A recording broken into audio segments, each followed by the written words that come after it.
Kæru gestir, dear guests, so we will do this in English today. My name is Ingibjörg and I'm the director of the National Gallery, and I'm very happy to see all of you here and to have this beautiful exhibition that you will soon be able to see in these two museums. So I had only been in this position for 2.5 years. I've been in this job for 2.5 years, and my very first, or almost my very first guests to receive in the National Gallery were Natalie Bell and Helga Christoffersen, who came to dig into the very extensive archive we have at the National Gallery. So there they were for days, digging and exploring the beautiful archive that they have kept so very well together, Woody and Steina.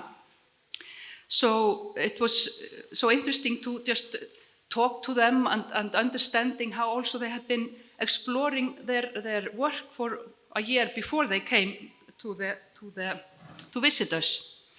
So now you can visit the library where we have this archive, and we have put out beautiful original material on view. So you can book a visit and come and look at this interesting work that we have put out for visitors to see.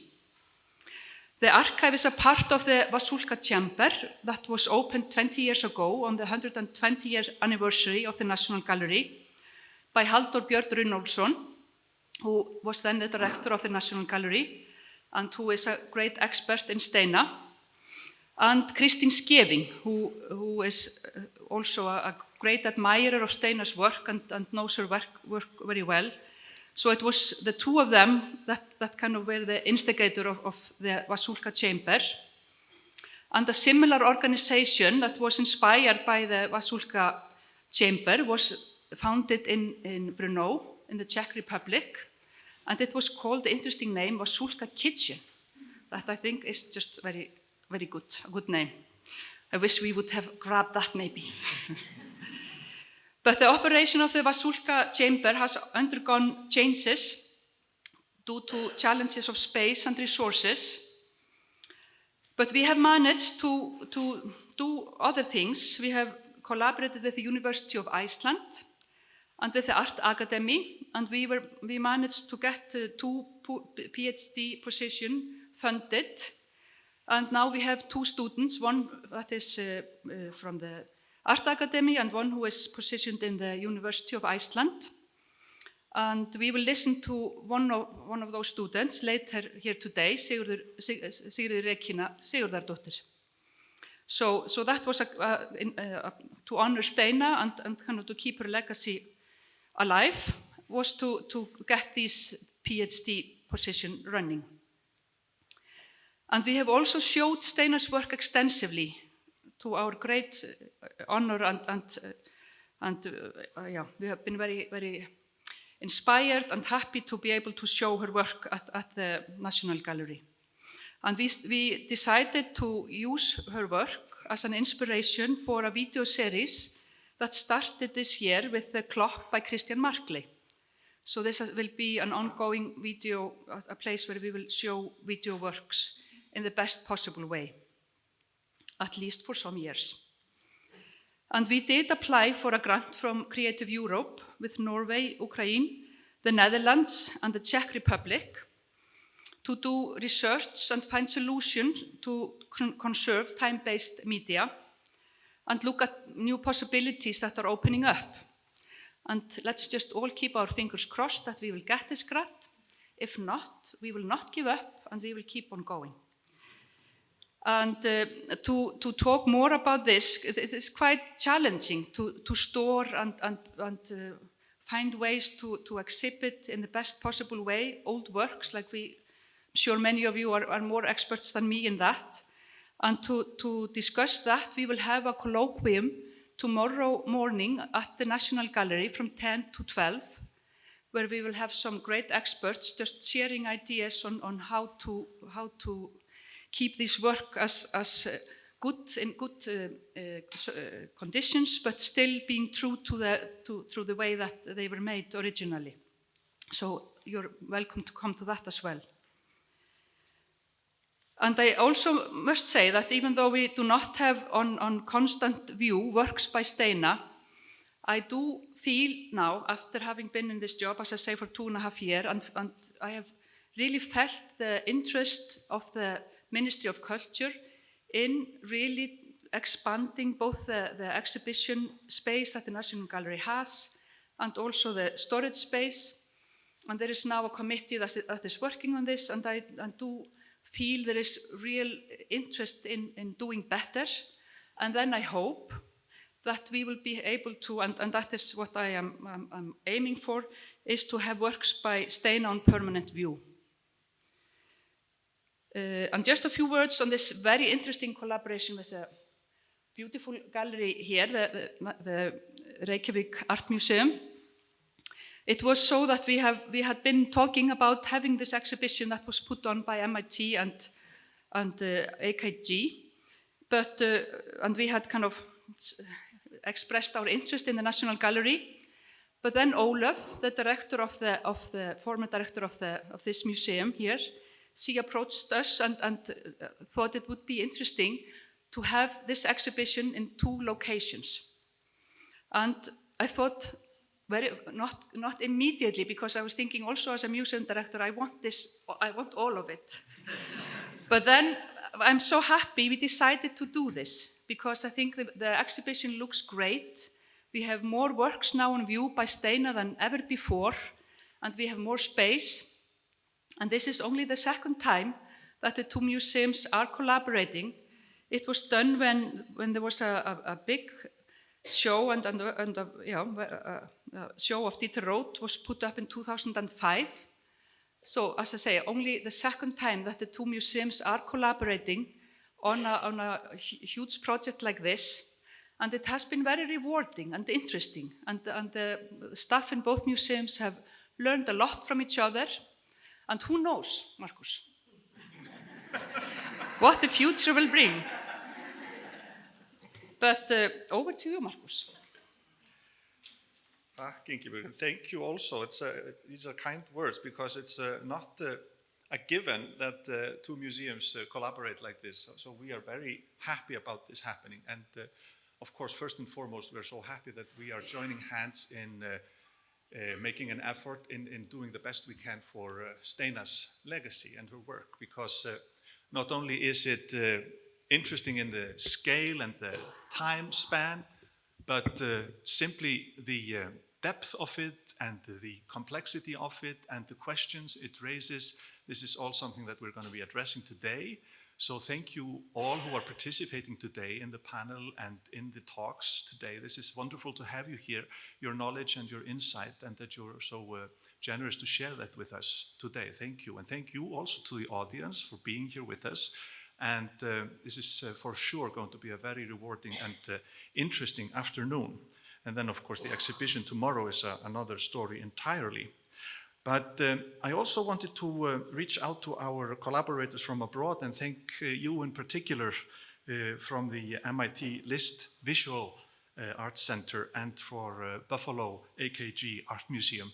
This collaboration is made possible by their preparation and their wonderful exhibition and catalog projects that took place earlier in the US and is now coming over to Europe. So I extend our deepest gratitude.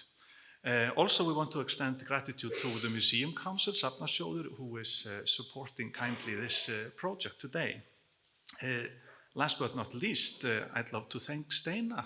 She's going to get a lot of thanks this weekend, but let's start. And thank you, Steina, for being with us and for allowing us to make this happen. Thank you.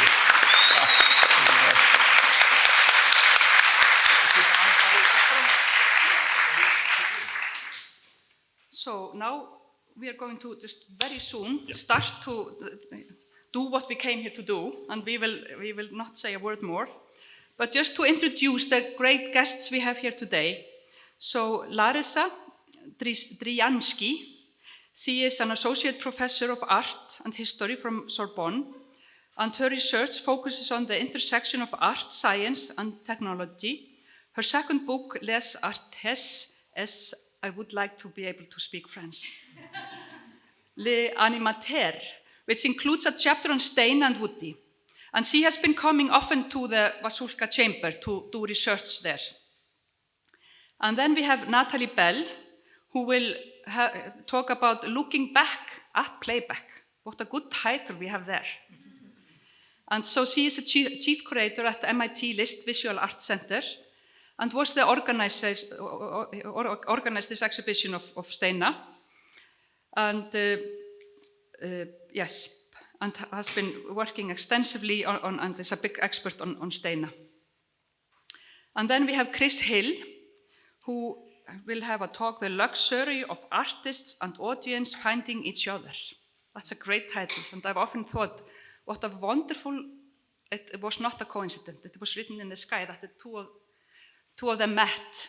But her navigational tool is on view in the National Gallery, and I first saw it in Brno, and it is just an incredible way of exploring the work of both Woody and Steina. So, and then we have Lenka Dolonova, who has written a beautiful book on Steina, and her talk is called Vasulka's Demonology, the Matter of Steina and Woody. How much fun we will have here today. Do you want to do the rest of the introduction? Okay, so we have a break at 2:25 for 15 minutes, but after that we have Chris and Lenka, and Sigríður Regína is the last one before the next break. We have 2 breaks. Such a great afternoon. So Sigríður Regína, she is researching the Vasulka chamber as a PhD student at the University of Iceland Department of Theory, studying the preservation of time-based media art. So that's going to be a really interesting talk. The last talk of today is Margrét Elisabeth Ólafsdóttir, professor of art theory in Iceland University of the Art and assistant professor in art education at the University of Akureyri. And she speaks about Steina in Iceland, Rewind. So after the second break, which is 4 to 4:15, we have a panel discussion, which is going to be really interesting because then we focus more on today, as moderator Æsa Sigurjónsdóttir will have with her on the panel Jennifer Hilja de Felice, Joey Heinen, Chris Hill, and Sirra Sigrún Sigurðardóttir, people who are all very well versed in new technologies, in art, and they will discuss and explore Steina's artistic legacy in contemporary art and the evolving role of new media and current artistic practices. So we are ready. We are ready. It's like Eurovision. Now let the countdown begin. Enjoy the day. Thank you.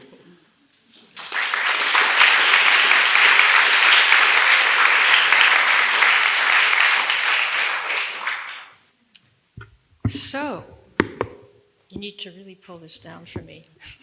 Thanks. So, thank you. I'm really, really so incredibly happy to be here for many reasons. The opportunity to see Steina again, to immerse myself in her wonderful work and in Woody's, because I'm sure there are also pieces by Woody in the exhibition. And to see again a number of people that I would like to thank now, Pari Stave, Marcus, sorry for my pronunciation, of course, is going to be completely off, Marcus Thor Andersen, Ingeborg Johansdottir, and Christine Skeving for the invitation, for bringing me here. And I would like to include in these, in my thanks, Æsa Sigurjónsdóttir, who's also a great person to have in Paris as well. We have a lot of conversations in Paris about Iceland and the Vasulkas, etc. Sigurður for putting up with my demands, and also Ingebjörg Jonsdottir of Berg Gallery for her ongoing support. And finally, I would like to mention somebody, a very dear friend, who actually is the person who introduced me to the works of Steina and Woody Vasulka, and who unfortunately couldn't be here today, Don Foresta.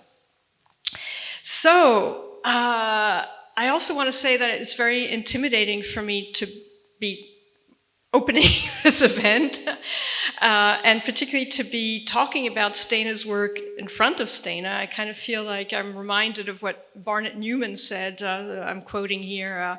I think what he said is something about how aesthetics was to artists what ornithology is to the birds. And so I feel that whatever I'm going to say now is going to be totally irrelevant and uninteresting to Steina. So anyway, I will dive in. So the topic of this talk is, and the machines are already making themselves present, so I like that. The topic of this talk is how to reconcile Steina's emphasis on the agency of machines and her enduring love of nature. More specifically, I would like to examine how Steina applied her notion of machine vision to the landscape. Machine vision, as you probably already know, is the term Steina chose to designate the unfamiliar vision of reality procured by electromechanical and optical devices that she conceived herself and in collaboration with her partner, Woody Vasulka. These devices combined video cameras, mirrored spheres, motorized parts that allowed for automatic camera movements, and a variety of other elements used to distort the standard view recorded through the camera lens. And I'm having a little technical problem here, sorry. Ooh, what is going on? There. So Steina's fascination with machine vision had to do, I think, with the fact that, according to her, it disclosed a powerfully non-human-centric perception. In other words, machine vision was meant to displace natural vision.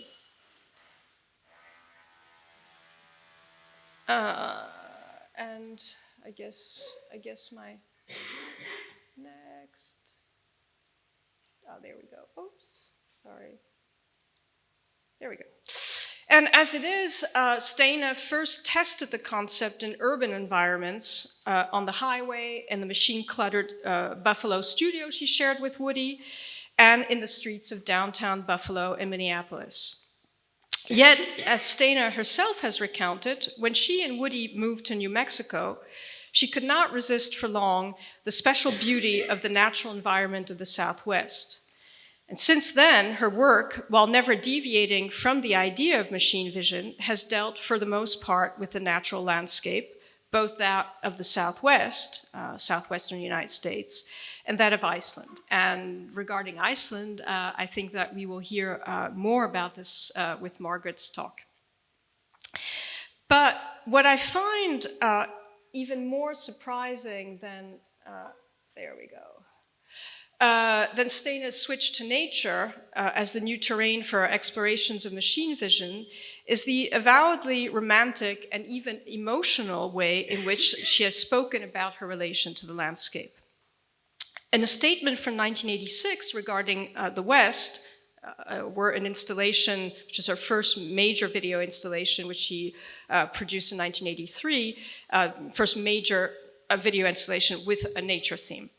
And so, in relation to this work, Steina admitted, I quote, "To me, living in the 20th century, nature, not altered by man, is romantic. It is mostly romantic in the sense that landscape can never be ugly. If you are working with the landscape, you basically eliminate ugliness because there is no such thing as an ugly landscape. That is in a certain way intimidating. It is very romantic. It was what a lot of romantic painters painted. I have no defense, but it is hard to find ugly images through the lens of a camera." More recently, Steina has explained her need to go back repeatedly to the Icelandic landscape in her work as having to do with, I quote, "deep emotional ties," adding, I quote, "that this is not a very modern thing to do." So, in fact, this is not a view of Iceland, it's a view of the Southwest, but I picked this image because I think it works very well with the theme of God, which comes up repeatedly in statements that Steina makes about working in the landscape. So here we have a quote from her, which is almost pantheistic. There's really this idea of nature as divine. And so Steina repeatedly talks about working in the landscape as, I quote, working directly with God. And so when I started to think about what I was going to say at this talk, all of a sudden these very famous lines from Ralph Waldo Emerson's book Nature of 1836 came into my mind. I quote, "In the woods, I feel that nothing can befall me in life, no disgrace, no calamity, leaving my eyes, which nature cannot repair. Standing on the bare ground, my head bathed by the blithe air and uplifted into infinite space, all mean egotism vanishes. I become a transparent eyeball. I am nothing. I see all. The currents of the universal being circulate through me. I am part or parcel of God." So as you probably know, Emerson's Nature was a foundational text for Transcendentalism, which is this idealist American 19th century movement of writers and philosophers, which is often compared to German and British Romanticism, and actually owes to some extent to these to German and British Romanticism. Now, returning to Steina, it may be argued that the way in which Emerson conflated the themes of vision, nature, and the deity find an echo in the video artist's own late Romanticism. It is true, of course, that the transcendentalist cult of nature was entwined with their desire to emancipate their young nation from the European cultural tradition, no doubt a project quite alien to Steina. But what really prompts my comparison between Emerson and Steina is the strange similarity between the Emersonian all-seeing eyeball and the spherical devices that are at the core of Steina's machine vision setups.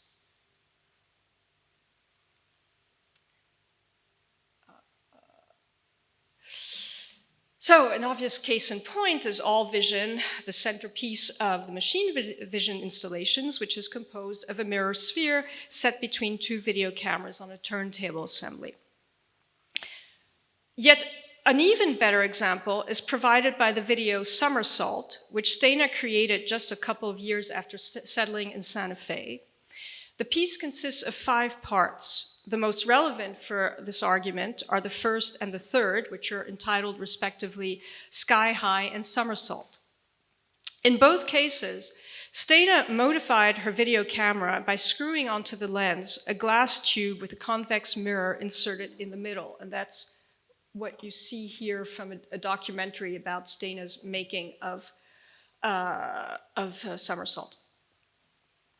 So the device produces a circular 360-degree image centered around the dark hole of the camera lens, which is reflected in the mirror. In Sky High, the camera, modified in this way, is attached to the roof of a car moving through the southwestern landscape. In Somersault, Steina playfully experiments with the device in the backyard of the Vasulka's home in Santa Fe, putting the image in motion by alternately turning somersaults over the camera and moving the camera itself while she remains static. The result, as Ina Blom perfectly summarizes it in her essay for the publication accompanying this retrospective, is a video image that, I quote, resembles a glossy eyeball in which the surrounding world is reflected, the dark lens in the center as its pupil, end of quote. Nevertheless, and despite this no doubt unintended echo with Emerson's transparent eyeball, Ina would probably, I'm sure, be taken aback by my pairing of Steina and Transcendentalism, and rightfully so. As she convincingly argues, there is a clear continuity between the manifest machine environment of Steina's earlier work and the videos she realized after her turn to the landscape. But then, it is also interesting to recall that Emerson himself did not view nature as divorced from technology. In fact, many of Emerson's writings, and Nature in particular, are primary examples of what the historian Leo Marx defined as the technological sublime in his seminal study of American 19th century literature, The Machine in the Garden of 1964. What Marx, Leo Marx, designated with this phrase was the progressive rhetoric of early 19th century America, in which the spectacular experience of technological novelties such as the railroad system was equated with the sublimity of mountain scenery and stormy seascapes. Far from being antithetical with Emerson's love of nature, this rhetoric permeated the writer's thinking. Indeed, as Emerson exclaimed in his journal in 1843, I quote, "Machinery and transcendentalism agree well," end of quote. Yet it is also on this very question of faith and progress that Steina crucially departs from Emerson. Far from considering machines as means for asserting humankind's mastery over nature, Steina, as mentioned above, conceived the idea of machine vision as a reaction against anthropocentrism. At the same time, and however immersive her landscape-themed installations may be, Steina always pulls back from emerging with nature. As Marita Sturken points out in the study of Steina's landscape work, I quote, "One could say that she is countering any reverence for nature with a technological retort of what if?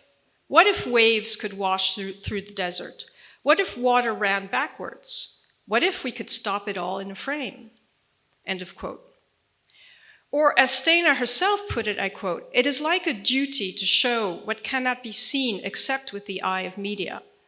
Water flowing uphill or sideways, upside down rolling seas, or a weather-beaten drop of a glacier melt," end of quote. And in this last quote, the artist was referring in particular to Orca, a work of 1997 based on a video recorded in Iceland, in which images of ocean waves are manipulated in various ways, at times made to heave and twist and turn as if composed of some strangely elastic medium, and at other times flipped vertically in complete defiance of the physical law of gravity. In fact, not only is there no contradiction in Steina's approach between, on the one hand, her allegiance to what she and Woody named the media god. So this is, I guess you can't see in this light, but this is a draft of a statement that the Vasulkas prepared for the opening of the kitchen, and this is one of the items in the archive here in Reykjavík. And oops. And here you have a statement which says, even I have a hard time reading now. This place, right, so talking about the kitchen, this place was selected by Media God, and M, Media, M, capital M, God, capital G, by Media God to perform an experiment on you. So on the one hand, there's this allegiance to the media god, but on the other, there's also, at least in Steina's approach, this quest for what she calls God in the landscape.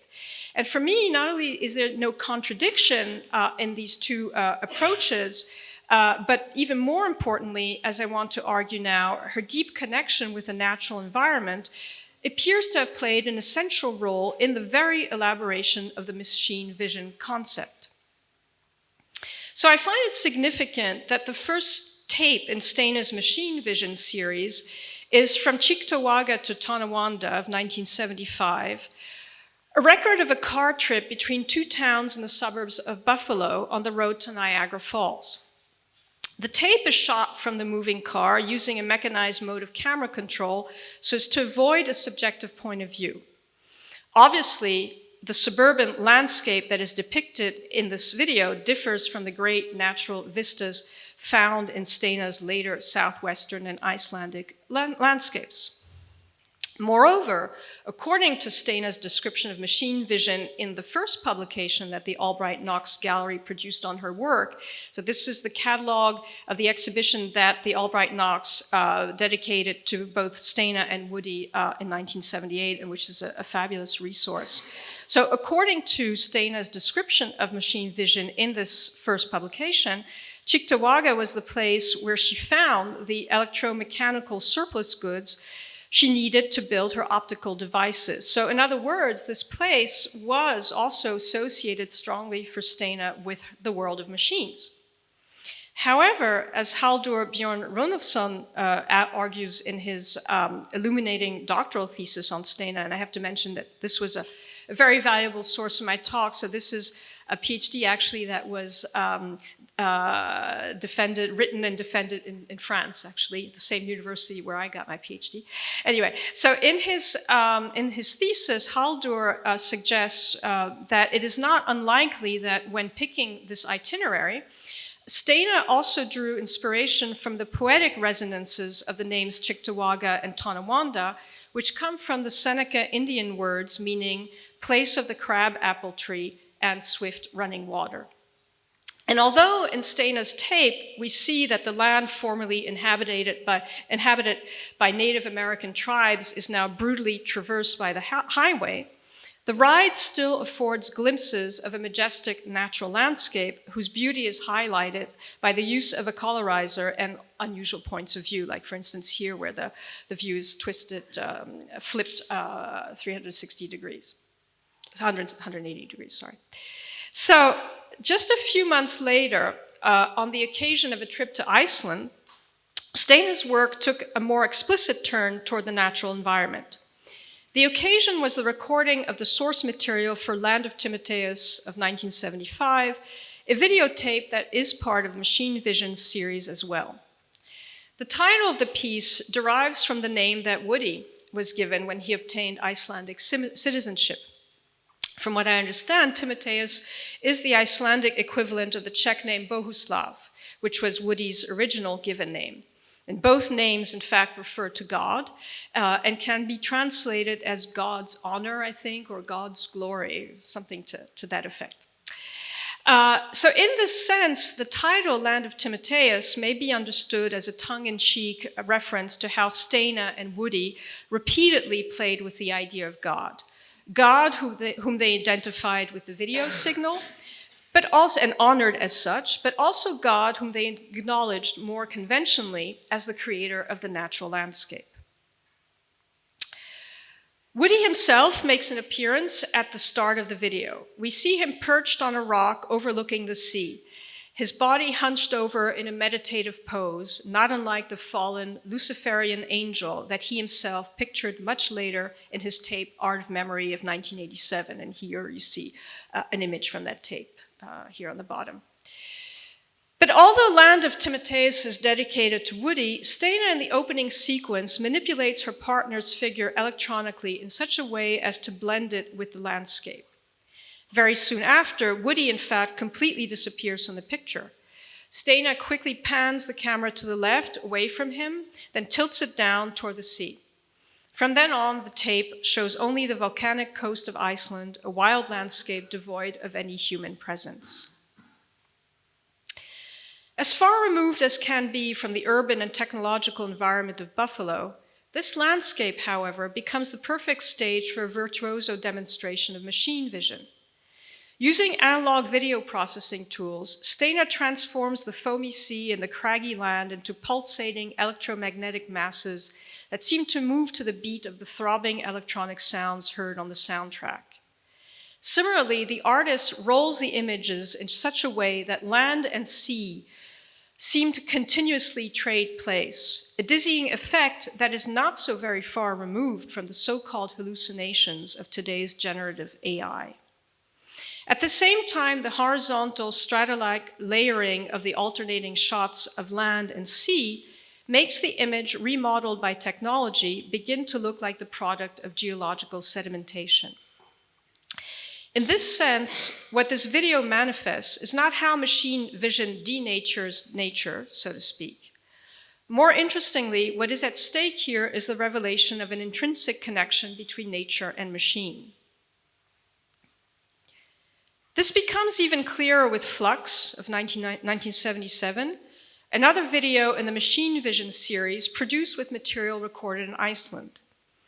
In this tape, we find Steina again using analog processing tools to create images in which she manipulates the natural flow of water. But what is particularly noteworthy in the context of my present discussion is how Steina introduces the figure of the sphere. And here, I'm sorry, I don't have better images. It's very hard to take stills of these videos, and here I relied on the wonderful Steina catalog, but my scans are pretty disastrous, so I'm sorry about that. So you have to look at the catalog. So yeah, at one point, the churning rush of water gradually spins into a liquid orb contained by the transparent glass eye of the camera lens, whose material presence is simultaneously underscored by the splashes of liquid on its surface. So you see the water sort of becoming this orb, the sphere. Halldór also, again, spends some time on this effect, convincingly comparing Steina's liquid sphere with Hieronymus Bosch's representation of the divine creation of the world as a transparent orb containing the earth afloat on the sea. To which I would like to add that what we are witnessing at this point in Steina's tape is the merging of the natural sphere and the machine vision sphere, or better yet, nature itself as machine vision. And this is something which we later find expressed quite explicitly in the Floating Orbs of the North, 2001, an installation for which Steina processed images of the Icelandic landscape that she'd already taken for Orca. So now I fade to black.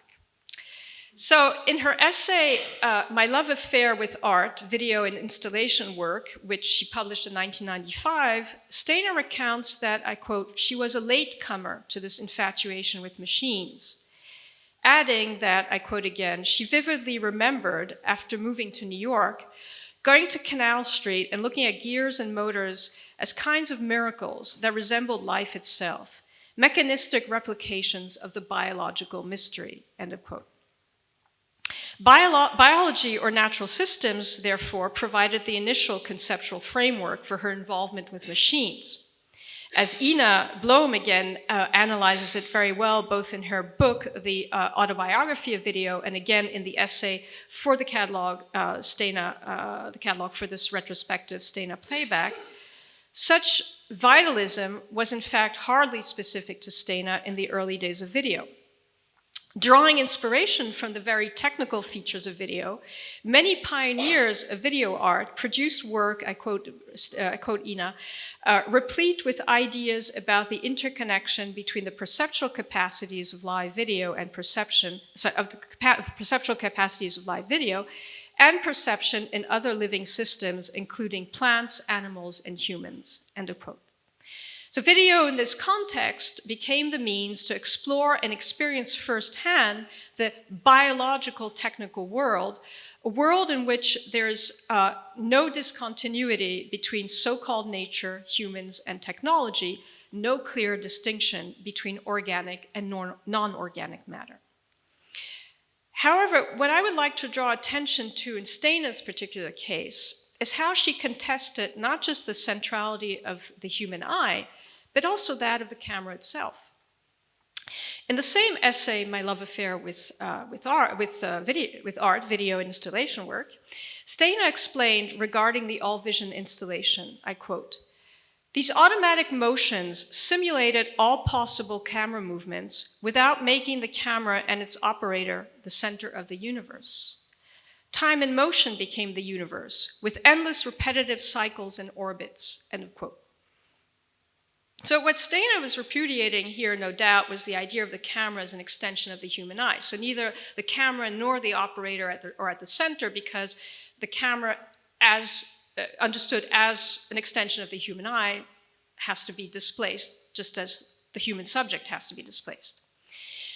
Yet what she substituted for this model of the camera as an extension of the human eye goes even beyond, I think, the notion of video systems as living systems or organisms. The non-human-centric perception she claimed for her machine vision was perhaps even more crucially equated with a cosmic vision. This became very clear in the West, whose 2 channels of video contain, along with shots of the arid New Mexican landscape and of ancient Pueblo cliff dwellings found there, several images of the very large array Radio Astronomy Observatory. Inspired by the slow rotational movement of the radio telescope system, Steina recorded its image using a mirrored globe and continuous circular camera movements. It is worth noting as well the similarities between some of the mechanical devices conceived by Woody and Steina and actual astronomical instruments. So here we have another item from the archive up here. It's a postcard from Brussels, which represents a very famous astronomical instrument. I forget the name of it, but it's in the planetarium there, and it's to this day considered an incredible piece of technology. And then you have these mechanical setups that were the one over there at the far right of the slide. That is, I think, part of the All Vision installation. And these are optical devices that Woody conceived in the 60s. So the cosmic dimension of the Vasulka's work is, of course, not antithetical at all with the idea of nature. Woody summarized this quite well, I quote, "Through electronics, I think there is a way of interacting with real models, with models taken from nature. A new concept of nature can be synthesized. The closest thing to all this is radio astronomy. The universe as we knew it until now was constructed on information of light, which reached our eyes and provided a model of the conscious universe. But now, with radio astronomy, we are getting a very different notion of our universe. First of all, we receive information which is not visible. It's not points or spheres anymore. It's energy, which is not in a permanent state. It is permutating, as a matter of fact, all the time. So that suddenly, through the instruments we have, we are not reconstructing the universe in some visual sense, because eventually we translate radio waves into some visual model." So the end of that sentence is a little unclear, but I think what he's saying is that, in fact, what we're getting is not visual information. It's just that at the end of the process, we have to convert it somehow into information that can be visualized. But in essence, this information is no longer visual. So end of Woody's quote. So astronomy is also what connects Steina's work in particular with land art. Steina's interest in earthworks has hardly been addressed, and one important exception is Zach Engin's essay introducing the ecology section in the catalog to this exhibition. And this text by Zach, although brief, provides, I think, several very interesting leads for further research. So as Zach aptly reminds us in this text, the initial project for the West was entitled Earthworks. Drafted in 1981, soon after the Vasulkas moved to New Mexico, the proposal listed as the locations considered for the videotape both the Rio Grande Gorge, the Native American ruins of Chaco Canyon, the Very Large Array, and earthworks by Walter de Maria, James Turrell, and Charles Cross, without, however, citing specific pieces by any of these artists. No examples of land art, in fact, made it into the final piece, and it appears that to the Vasulka's dismay, they found that the artist expected a financial compensation for letting the couple tape their work. But Steina, in a statement accompanying the West, still referred to, I quote, "the profoundly meditative pieces of land art based upon geo-observation and other events related to the stars as sources of inspiration." Indeed, astronomy was an essential model for earthworks, several of which were actually conceived as types of observatories. And here you have a picture of the very famous observatory by Robert Morris. As such, earthworks can also be described as instruments of visual perception, exemplars of a kind of proto-technological machine vision. It is worth mentioning in this respect that Robert Smithson, when he conceived in 1966, 1967, his seminal proposal for earthworks at the Dallas-Fort Worth Regional Airport, included at one point the possibility of using TV cameras. The earthworks were never realized, but the project led Smithson, among other things, to publish in the June 1967 issue of Art Forum a very influential article entitled Towards the Development of an Air Terminal Site, in which he presented his ideas for a new type of site-specific art, and this text then became a sort of manifesto for land artists, or for what were later called land artists.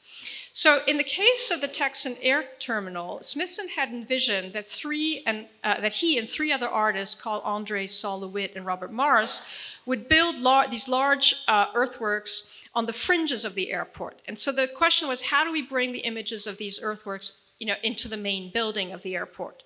So the idea at one point was to use TV cameras in a kind of CCTV installation. Smithson actually likened this process to some, I quote, information feedback, so using the cybernetic paradigm, which was also, of course, as you know, very important to early video artists. And Smithson also, must be said here in relation to Steina, was also really obsessed with the idea of decentering human perception, both by using technology, photography, film, TV cameras. That was just a project, but he had this idea. And also he was very much inspired by aerial and cosmic views. Smithson himself, however, didn't really do much with video, but I think that we can draw a very fruitful comparison between Steina and Nancy Holt.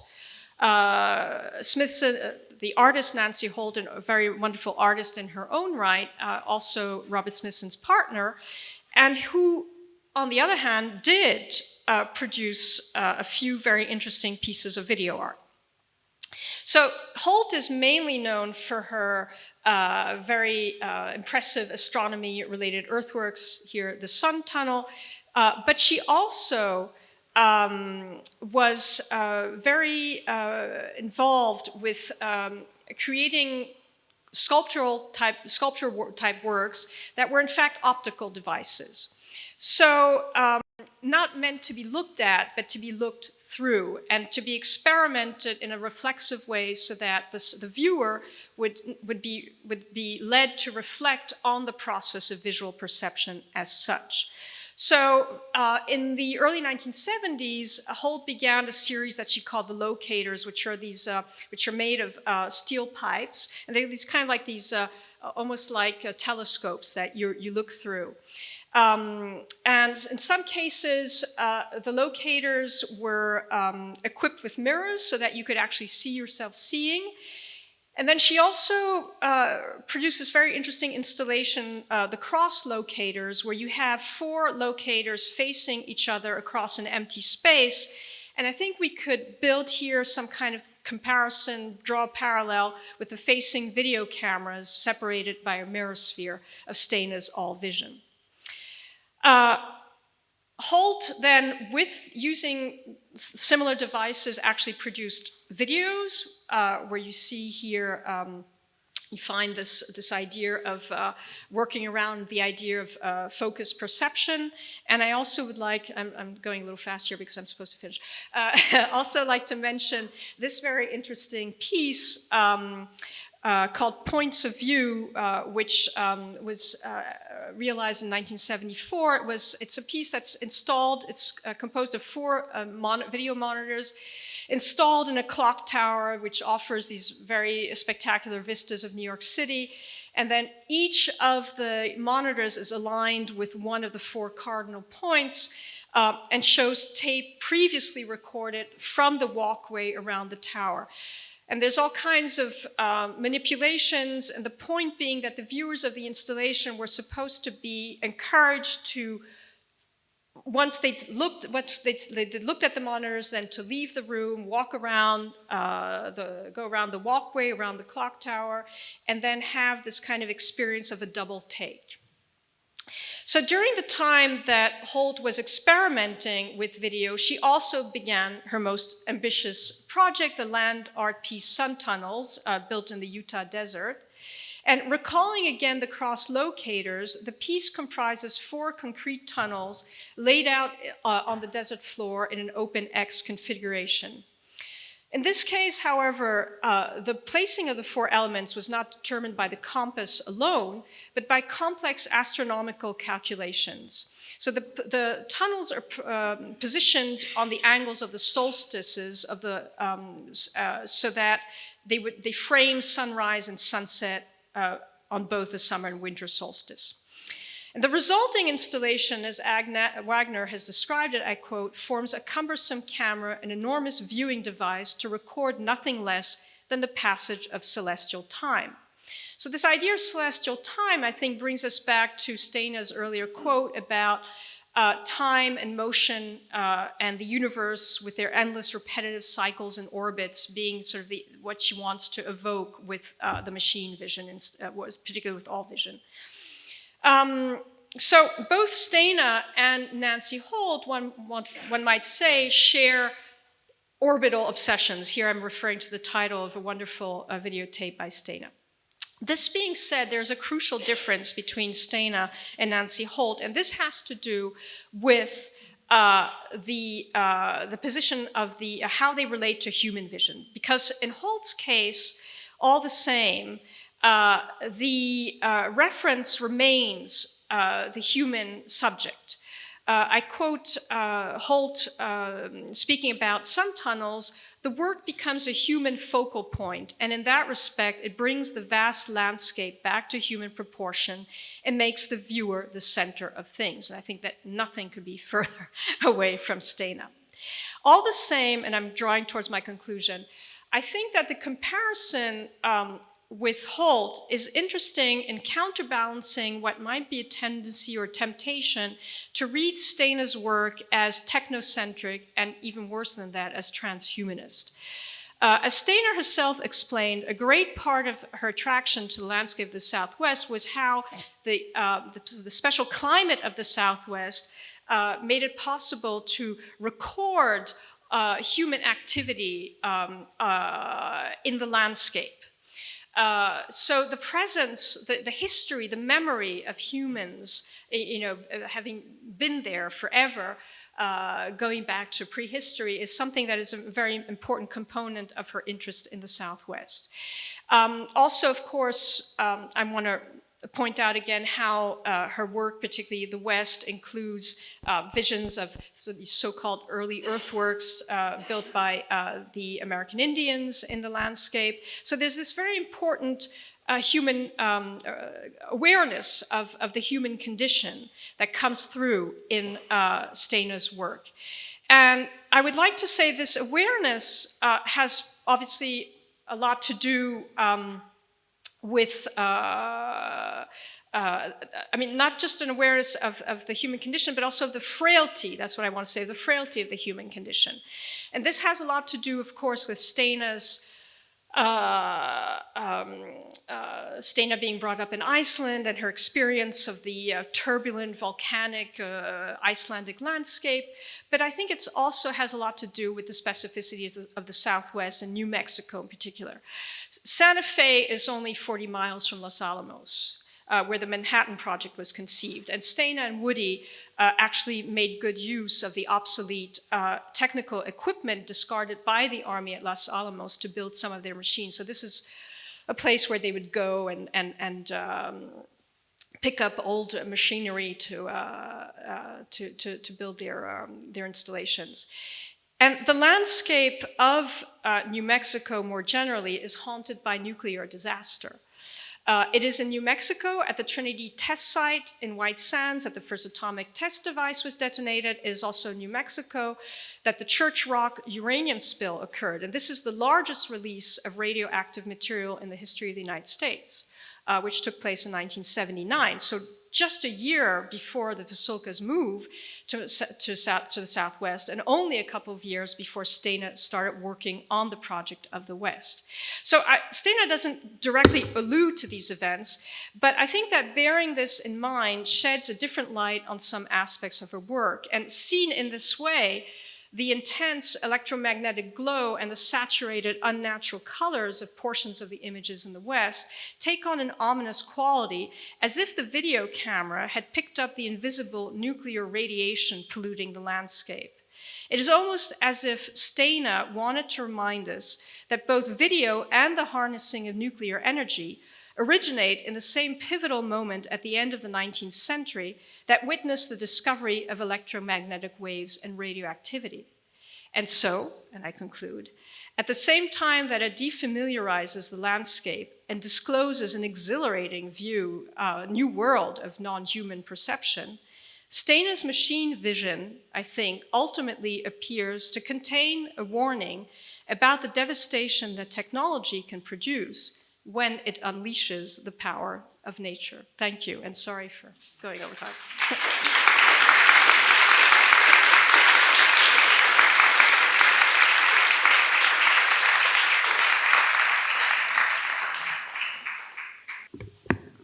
Hi, everyone. Thank you so much. My name's Natalie Bell. I'm a chief curator at the List Visual Arts Center, and I have had the pleasure of co-organizing this exhibition with my colleague, Helga Christoffersen from Buffalo AKG Art Museum, as well as with Patty and Marcus. And I just want to reiterate the thanks for everyone for being here, for being part of this project. Special thanks to Steina, of course, without whom we would all not be here at all. My presentation today is primarily about the organizing of the exhibition, and my goal is to just give you, thank you so much, just give you an introduction to how we conceived of the exhibition at the List Center and the Buffalo AKG, because it does have a somewhat different presentation here. I think the infrastructure is largely the same, but this will give you a chance to get a little behind the scenes with the way that we conceived of the show and some of the things that we grappled with in trying to make sense of Steina's practice. Thank you so much for that last presentation too, Larisa. You really teed up some important ideas that surfaced throughout the process of making this show and making the book. I do want to just start with reading a quote from Steina that was very, very important in approaching her work. She said, "Personally, I could find no way into still images. I have learned to appreciate paintings and photography and things like that as being noble activities that I cannot participate in. I didn't understand that type of composition. But as soon as I had a camera in my hand, as soon as I had the majestic flow of time in my command, I knew I had my medium." So this quote is important as a kind of anchor to understanding Steina's approach to her medium. And one of the, I thought it might be fun to reveal some of the titles for the exhibition that didn't make it. The majestic flow of time was one that was raised. It just gives you a sense that really this is a core idea for Steina. And where did this come from? It came from music. It came from her practice as a violinist and understanding that video, this medium that depended on the flow of time, was like music. You don't have a still of music. Without the flow of time, music doesn't exist. So I think that really is the way that Steina came into video. So it was important for me in the context of this exhibition to make a connection between Steina's musical training and then her adoption of video.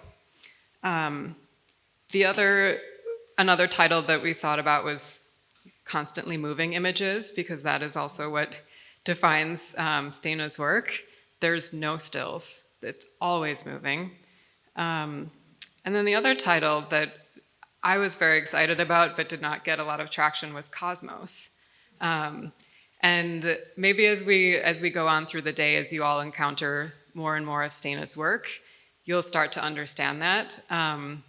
But there is this sort of hidden feature within Steina's practice of thinking about the media god, the divine, the cosmos, looking at the very large array and understanding our small place in the universe and these efforts to communicate out and sending signals out to the cosmos. Steina herself can tell you more about her thoughts on the cosmos, but just to offer that as another way to enter into her work, as really being a reflection of a much broader place in the universe, but also these facets that are really about within her work and are within the cosmos. If you think about orbiting, if you think about electromagnetism, just all of this kind of does anchor back to the cosmos. But that's not the direction we took. We chose Playback. And that is it's a title that I think offers a sense of a type of retrospective, which this exhibition is. And it also refers to the medium of video. And one of the key features that was different from film is that artists could play it back without having to develop the film. This just gives you a kind of bird's eye view of our galleries, which are a lot smaller than the galleries that you'll encounter here. But in essence, we looked at ways to kind of open with early single-channel video works to give the visitor an understanding of the importance of signals and these early experiments, and then develop into a look at Steina's machine vision experiments through all vision, and then move into larger installations. I'm glad that you also mentioned the idea of the machine vision moving into nature, because that, I think, is a really important bridge in Steina's work, but it also is one that can be difficult to understand. And I think is one of the reasons why her work has fallen out of other histories of women video artists of her generation. There isn't a lot of attention to artists who are working in the landscape the way Steina does. So much of the focus tends to be around artists who are responding to mainstream media or making more feminist statements through their work. That's, I feel like, the work that is more widely known. And Steina's was none of that. It really was about finding a form of non-human vision. So that's another theme that we return to again and again. The opening of our gallery showed this image of Steina in her studio, again, kind of locating her, this period of time, the chaos of machines and chords that defined her studio space. And then also we showed Orbital Obsessions in the entryway, which is a beautiful work that shows Steina in her space, using her machines, but also using these experiments to make the work, which is really a defining part of the Vasulka's practice, there's a lot of blur between what is an experiment, what is a sketch, and what is a work. You'll see many of these archival materials that are included in the exhibition. The Vasulkas, as many of you know, were incredible archivists of their own work. They saved nearly everything, and it was a real pleasure and learning experience to be able to encounter lots of it, both in person in the Vasulka chamber here, many of it also on hard drives and things that had been digitized. This was just a small sample that we pulled together as a way to offer visitors a chance to see a little bit of what is in the archive. This is really a microcosm of what actually exists there, but it offers a different mode of storytelling through this ephemera. And I think there's also a story that's told even in what the Vasulka is saved. And I'm very interested in that as well, in terms of saving certain types of correspondence, saving notes about their grant applications. There's a lot of financial history that is within there too, and even some people's social security numbers. Our exhibition opened with All Vision and Matrix 1 as the kind of big anchors in the first gallery space. The other works around them were single-channel videos that focused on their early experiments with the signal, many of which were co-authored with Woody. This is the body of work that they produced when they were living in New York City and around the time when they founded the kitchen.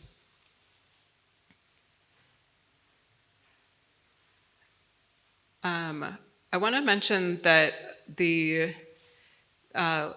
photo panels that were installed here were a little bit of a curatorial decision made together with Steina.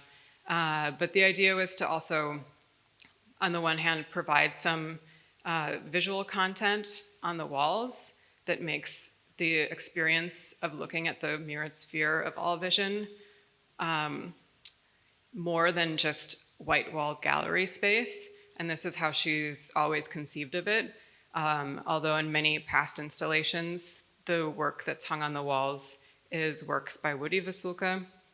In this case, I felt it was a nice way to, again, return visitors to the site of the studio and to, invite them to see the space where All Vision first existed and where many of Steina's experiments began.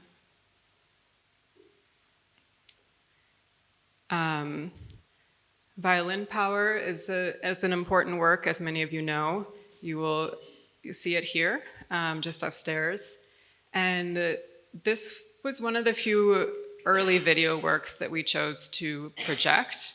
For the most part, we chose to put everything on the original CRT monitors, which is the type of monitor that existed. At that time, obviously there were not flat screens, and the image ratio is made for these as well as the type of video file they are. This is the one exception. Steina has, I think for the most part, been very generous and flexible over the years with how her work has been presented and displayed. But this one, I felt it's such an important work. It really deserves to have more of a space on the wall. Of course, in a show of video, it's difficult to manage the sound bleed across different galleries. So a number of things were on headphones, while a few select things were audible. Moving into the second gallery of our space is where we moved into the more large-scale and immersive installations. The show essentially was presented in a fairly chronological format, not perfectly strictly chronological, but loosely so. And that also followed the shifts between the types of media and the formats. So in the first gallery, you're seeing the video matrix, the first moment that the Vasulkas move on to a larger scale by stacking a grid of monitors. Eventually, Steina does that with the West. However, in that case, this is the 1980s now. They've moved to Santa Fe. The landscape becomes her studio, and she decides to scale up with using a grid of monitors, but presenting it in this arced shape, which, as you mentioned, is thinking about earthworks, thinking about these relationships to site and landscape. But it is also the only way to scale up, because at this time in the early 1980s, video projection technology is not available at artists' price point, basically. However, the moment that it is, Steina and Woody, of course, get their hands on it because they're absolutely excited to be able to project their works larger. So Borealis is one of the first works that Steina was able to project at this large scale. And I think it's hard to not overstate how important that moment is in opening up possibility in video environments, and how exciting it was for them at the time. It's also very interesting to be presenting these early video works and video installation works with today's media. There are so many differences, and even everything from the lumens of a projector to the types of screen fabric that exist. With this work, for example, when Steina first showed it, projectors were so expensive they couldn't afford 4 projectors, so they created a mirrored device to mount in front of a projector that would split the projected image so they could get basically 2 projections out of one. I think it's a testament to how crafty they were and their ability to adapt media. But again, we would present this today with much brighter projectors than it would have been seen with in the 1990s. We also chose to show the West with a little bit of landscape behind it.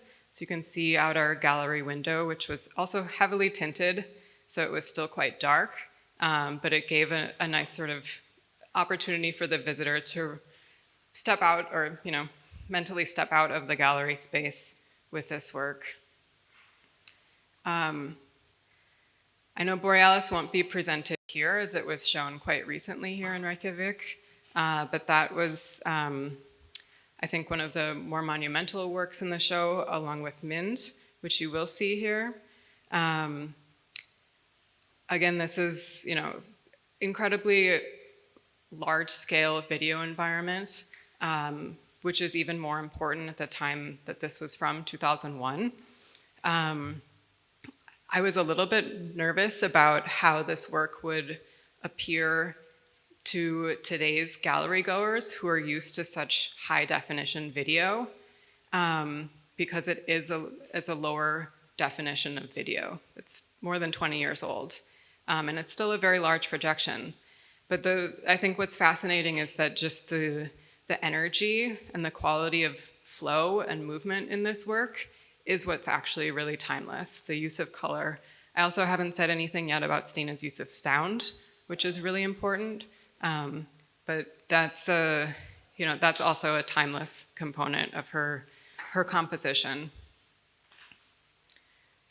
This is Lava and Moss, which you'll also see on view.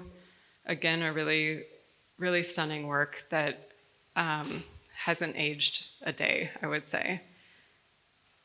And I'm also going to share just a few glimpses of the catalog and say a few words about the process of that. It's daunting to try to encapsulate a practice like Steina's for a number of reasons. One is that she's been making for many decades. The other is that her work is about this flow. I just told you that you can't have a still in music any more than Steina cares for a still of her moving images. So that presents a really fundamental contradiction in how to produce a catalog with still images. We really leaned on the archive within the book in the end papers as a way of, again, nodding to this massive project that the Vasulkas undertook and the richness that exists there. It's so vast that there is no real way to properly incorporate it into the book. So this really was conceived of as a gesture, and that's why the pages are, a little bit askew and some are overlapping. It's meant to be a teaser. It's meant to be a kind of preview, little breadcrumb for the art historians of what more is available, whether it's about Steina or, Steina and Woody's peers. We have a number of conversations in the book, including an interview with Steina, and a conversation with a number of folks who you will hear from today and tomorrow. And then I just want to offer a few of the layout pages to give some examples of how we, in the end, did manage to use stills to illustrate her video works. But you can't imagine the number of conversations around the strategy for how to do this. We worked with a fantastic designer named Katie Nelson. I also want to give a shout out to our curatorial assistant, Zach Yin, who played a big role in the book, both in authoring a number of the plates texts and in helping us conceptualize the design. There also was a challenge of the inconsistency in works, not in a bad way inconsistency, but just that some are single channel works where showing an installation view is not valuable, but then there are installations like the West where you kind of need to change the format. These are more designer questions, but Katie really approached all of this very thoughtfully, as good designers do, and trying to think about how to be flexible and also consistent. And we just did a lot of archival digging within the book. We created different sections. So you'll notice that the works, and again, this is not at all comprehensive of all of Steina's works. It is comprehensive of all the works that we are presenting, that we presented at the List Center. It is also really hard to come up with these categories to group Steina's work within. We did it as a way to structure the book, so we worked with signals, tools, machine vision, systems performance, and ecology. There are so many of her works that could really kind of move between these different categories. So as you encounter the book, I would encourage you to read those as a version of how her works can be read, not at all as the definitive version. And that's it. Thank you, everyone.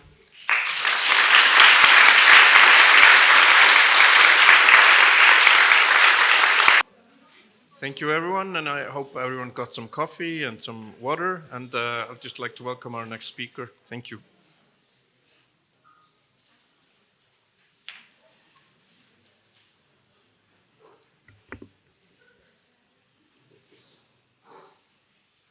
Hi, I'm Chris Hill, and I'd really like to thank the coordinating institutions here for the invitation to be here, and of course to thank Steina for the inspiration that's brought us all together. I'd like to start with a 1995 quote by Steina from the publication Leonardo. Steina said, quote, "The motivation to make art seems to come from a deep desire to communicate. It cuts through cultures, languages, and continents. It also cuts through time. We spend so much time with people we have never met, often with people who are long dead.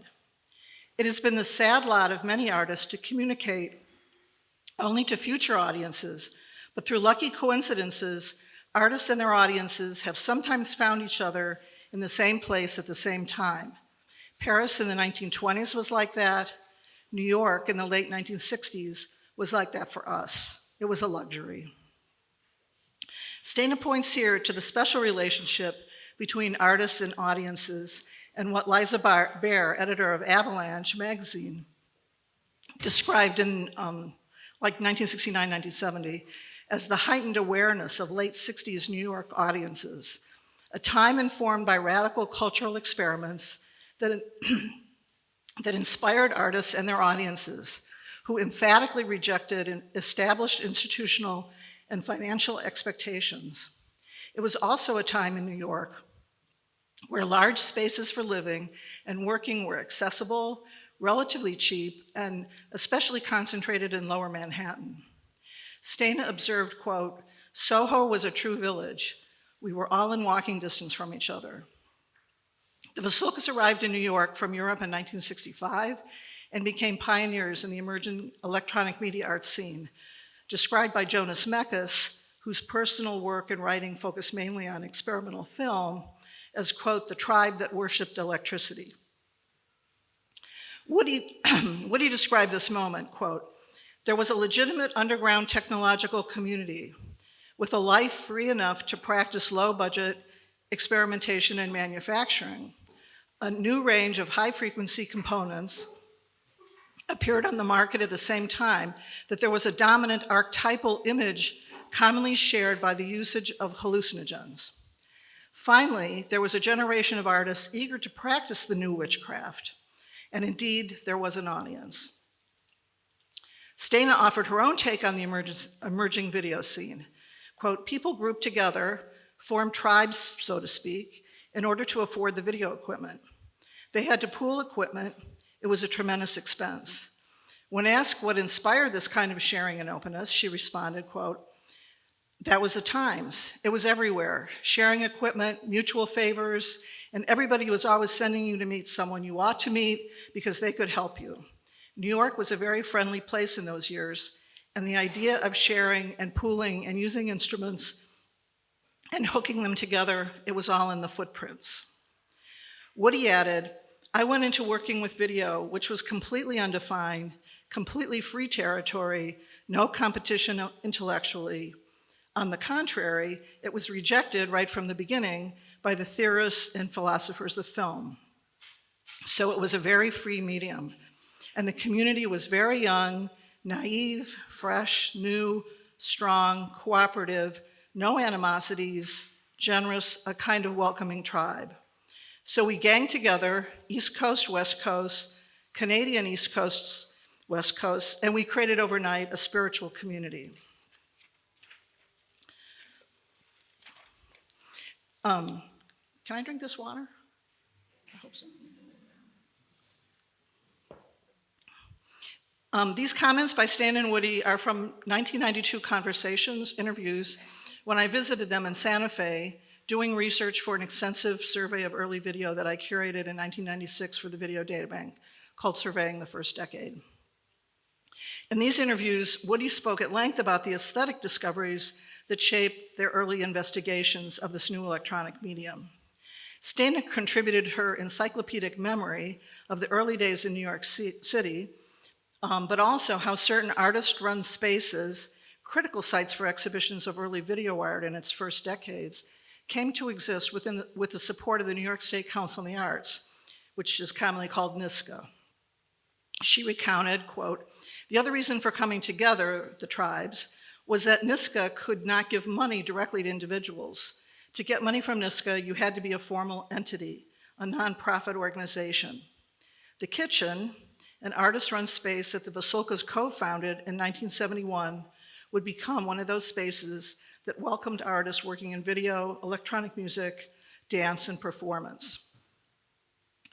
I would also like to spend my time today foregrounding three of Steina's seminal projects of the late 60s and 70s in the context of the two remarkable arts communities that she and Woody inspired and participated in.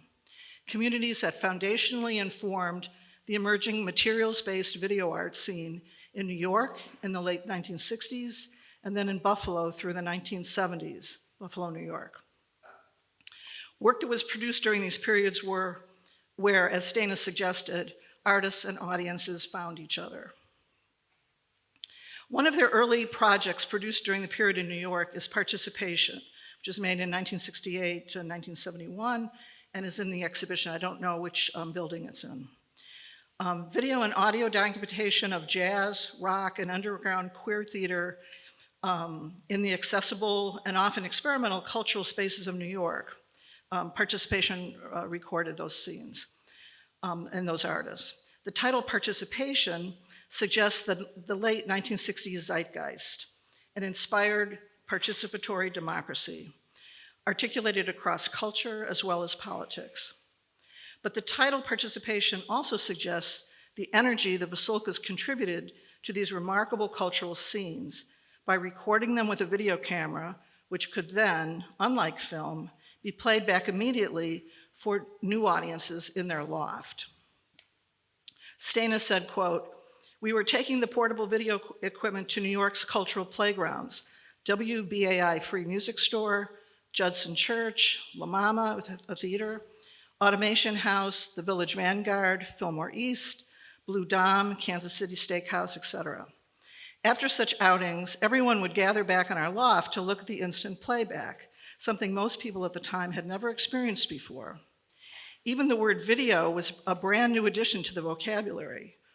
By 1971, there was so much traffic in our loft that when a friend told us he had found a large space in an abandoned kitchen in the old Broadway Central Hotel, we were ready. The space was intended to serve the artists. That space, of course, became the kitchen, which is still around and thriving.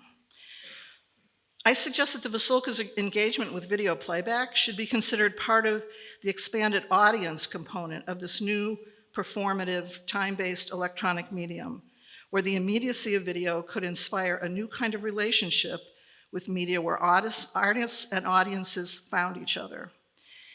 In this case, in the Vasulka Loft after events. In 1971, the Vasulkas were offered a teaching position at the State University at Buffalo's Center for Media Study, the first university department in the US dedicated to an experimental media arts, and a university that had been expanding its experimental music and literature facilities since the mid-60s. Buffalo in the early 1970s, like New York City, also saw the founding of artist-run centers founded by the New York State Council on the Arts, NYSCA, including the interdisciplinary space Hall Walls and Media Study Buffalo. Media Study Buffalo, Hall Walls was an interdisciplinary space, and Media Study Buffalo was focused more on film, video, and sound, and they offered classes in film, video, and sound, and frequent visiting artists in both spaces. This conceptually invigorating cultural mix was celebrated in an exhibition in 2012 called Wish You Were Here. It was curated by Heather Pesante for the Albright Knox Gallery, where she describes Buffalo in the 1970s as a site of radical creativity comprised of, quote, a loosely organized group of collaborative, interdisciplinary, artistic communities spanning the visual arts, film, video, performance, literature, and music. Pesante continues, looking back on the art and ideas these groups propagated, one might argue that aspects of postmodernism and contemporary art were seeded during this time, and that Buffalo was one of a group of geographic pockets that provided fertile ground for these concepts and methodologies to take hold. She writes about the title, Wish You Were Here, quote, in the aftermath of Western New York's catastrophic blizzard of 1977, instead of closing shop, Hall Walls responded with a characteristic spontaneity and tenacity by putting together a memorable snow show, that was the title, featuring snow works by 54 artists. By the way, one of whom was Steina, although I couldn't find the title of her project. One of the participants perfectly encapsulated the ironic yet persevering sensibility of the moment when she included a postcard-shaped wall painting on which she had written, "Having a wonderful time, wish you were here." Pesante points out that the title suggests not only a tongue-in-cheek response typical of outsiders' view of Buffalo, with its harsh winters, but also a poignant sensibility referring to a moment in time that was truly special, something not to be missed. The filmmakers and video artists invited to teach at the Center for Media Study at the university were often theorists as well as makers. Hollis Frampton, Tony Conrad, Paul Sheritz, James Blue, and Stan and Woody Vasulka. This group, along with Peter Weibel, who joined the faculty in the 1980s, are celebrated in Mind Frames, a major exhibition at the ZKM in 2006 that Woody, Steina, and Peter curated. I'll mention this more later. Also, a 3-hour drive from Buffalo was the Experimental Television Center, another NYSCA-supported, artist-run space offering residencies where artists could be trained on and make use of special electronic instruments. Most of those instruments were developed by engineers working with artists independent of industry. The Vasulkas were frequent visitors at the ETC, Experimental Television Center. This was the 1970s, 20 years before the internet, and a time when especially media artists had to travel to share their work and ideas. Like digital open source movements of the mid-1990s that emerged with the internet, the attitude during this period was one of sharing information, instruments, and developing new aesthetic territory through an expanded understanding and access to electronic media. In preparation for this talk, I looked through the archives of Hall Walls and Media Study Buffalo, And what is notable is that the Vasulkas presented work and ideas often at these very accessible sites. And you can also see other, now widely celebrated artists who visited Buffalo during that decade. For example, a 1978 performance at Hallwalls by Laurie Anderson called Suspended Sentences included Steina and Tony Conrad, who collaborated with their violins and Anderson's spoken text. In 1978, Linda Cathcart, a curator at the Albright Knox and closely involved with the emerging art scenes in Buffalo, organized a major exhibition of Steina and Woody's work called Vasulka, Steina Machine Vision, Woody Descriptions. That Albright Knox catalog, by the way, features early interviews with both Steina and Woody, where they describe their respective educations and their early art practices in Iceland and Czechoslovakia. Steina describes being immersed in music growing up in Reykjavík. Quote, "I studied violin, harmony, and music theory because I didn't want to go to school. But because I didn't go to school, I could go to all the rehearsals of the symphony orchestra. I went to all theater and dance performances, all of the concerts, everything that happened in this little town. And that actually was a lot because there was a culture war going on between the USSR and the USA.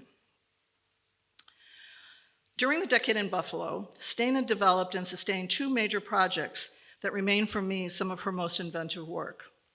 Violin Power and Switch Monitor Drift, which in the current retrospective is included as part of Orbital Obsessions, made in 1977. And one of the projects that's collectively referred to as Machine Vision. I first encountered the Vasulka's work as a graduate student in their classroom at the University of Buffalo Center for Media Study in the early 1980s. Seeing a tape of Steina's 1978 analog performance of Violin Power at that time functioned as a true epiphany for me. I'd been struggling for weeks to understand the big picture of how artists like the Vasulkas were approaching the medium of video that up to that point I had only associated with camera-based representation. Seeing that 1978 version of Violin Power, where the audible frequencies produced by the violin directly affected the oscillations and structure of the image, because it was cabled into the horizontal scan lines of the television set of the monitor, finally translated weeks of watching in-class demonstrations of waveform generators into an informed aesthetic experience that deeply affected me. I was fortunate to again encounter Violin Power in the mid-1990s, performed in Brno in the Czech Republic, shortly after Steina had shifted to using a MIDI violin and laser discs. Steina's performance of new footage using a different array of digital tools was both familiar and at the same time completely exhilarating and new. I mentioned earlier that I had visited the Vasulkas in Santa Fe in the early 1990s when I was researching a major video history project. And at that time, Steina had been so generous in offering me access to their extensive archive. Nobody else was as generous as Steina and Woody. Oh dear. Okay. When I last saw her perform Violin Power with a MIDI violin at the Birchfield Penny in Buffalo in 2011, I also felt I was watching Steina the archivist, an artist who continues to reperform video fragments and glimpses of earlier projects re-engaged through new incarnations of Violin Power. I think just in consideration of time, I'm not going to go into a discussion of Switch Monitor Drift, except to say it's a really important component of, and Orbital Sessions is a really important component of her Machine Vision project, where she, first of all, there's a drift, which is something, it's a horizontal drift that the Vasulkas discovered by a loose cable, and where they allow the images to drift across a range of monitors. So there's that kind of movement, and then there's also, she's using luminance keying, so she's actually, it's like an electronic stencil where the images from one camera get integrated into the, either a black area or a gray area, it depends on what you select. This is what keying does. of the other image. So you basically, you kind of have like a woven electronic puzzle in motion. And in switch monitor drift, the introduction of image layering and different types of movement lends a fugue-like musical sensibility to these multi-channel displays.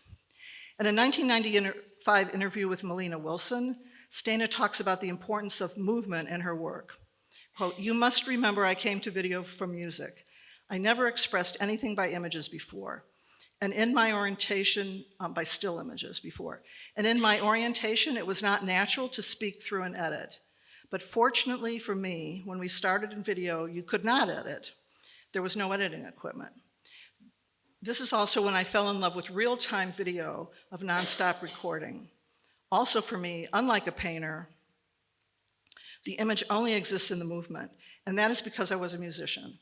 I still am a musician, just as music doesn't exist as a still, so images do not make sense to me as still images. I can enjoy other people making still images, but it's not something I can master. It's not my medium." In a 2003 interview, Steina described her period in Buffalo. "At that time, I was very deeply steeped in experimentation, where the idea was not to have a preconceived idea, but rather work with a kind of what-if attitude.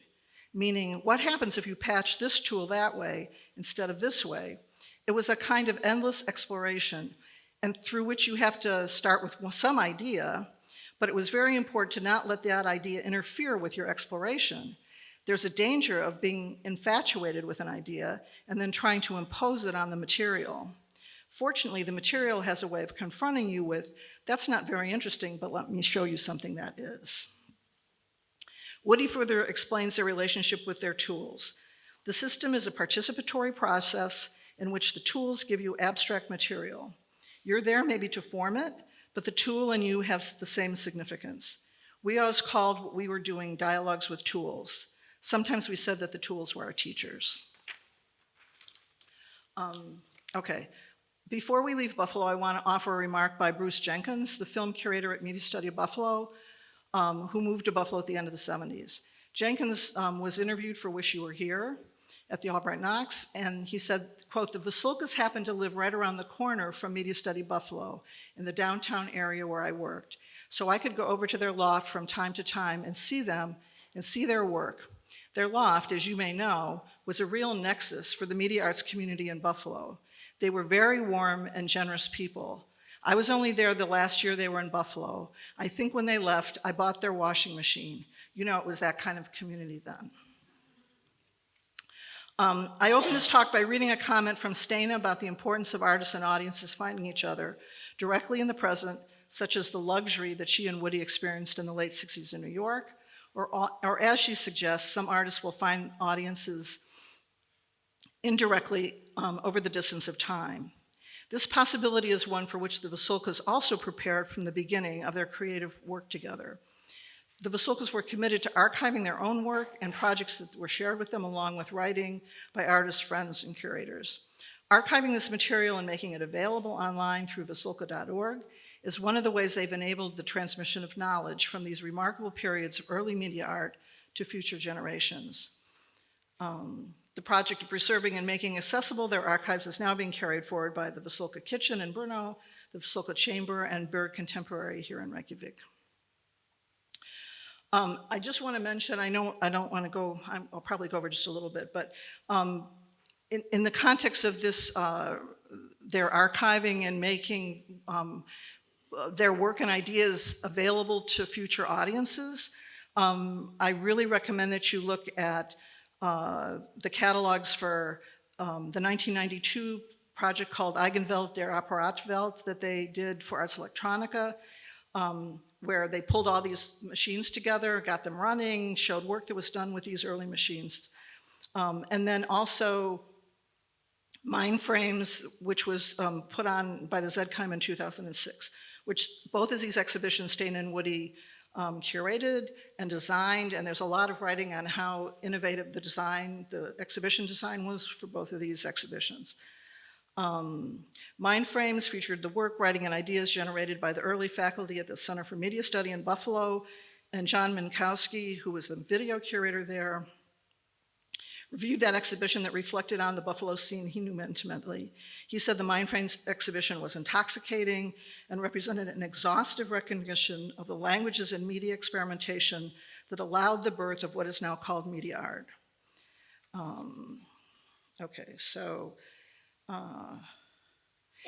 Both of these exhibitions represented the Vasulka's creative efforts to connect artists with the next generational audiences and to resituate the art and ideas from two very specific moments that were foundational to setting aesthetic agendas for early media art. So now we are here in Reykjavík to consider Steina Playback, the third iteration of this magnificent retrospective that was first installed at MIT List.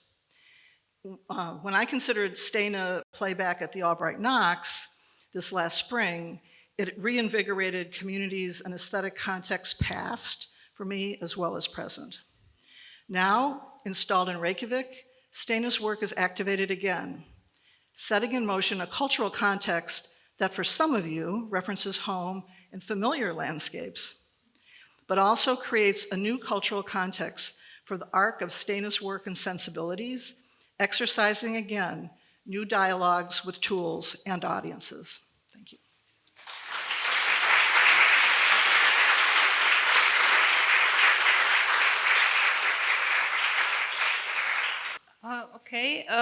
Good evening to everybody.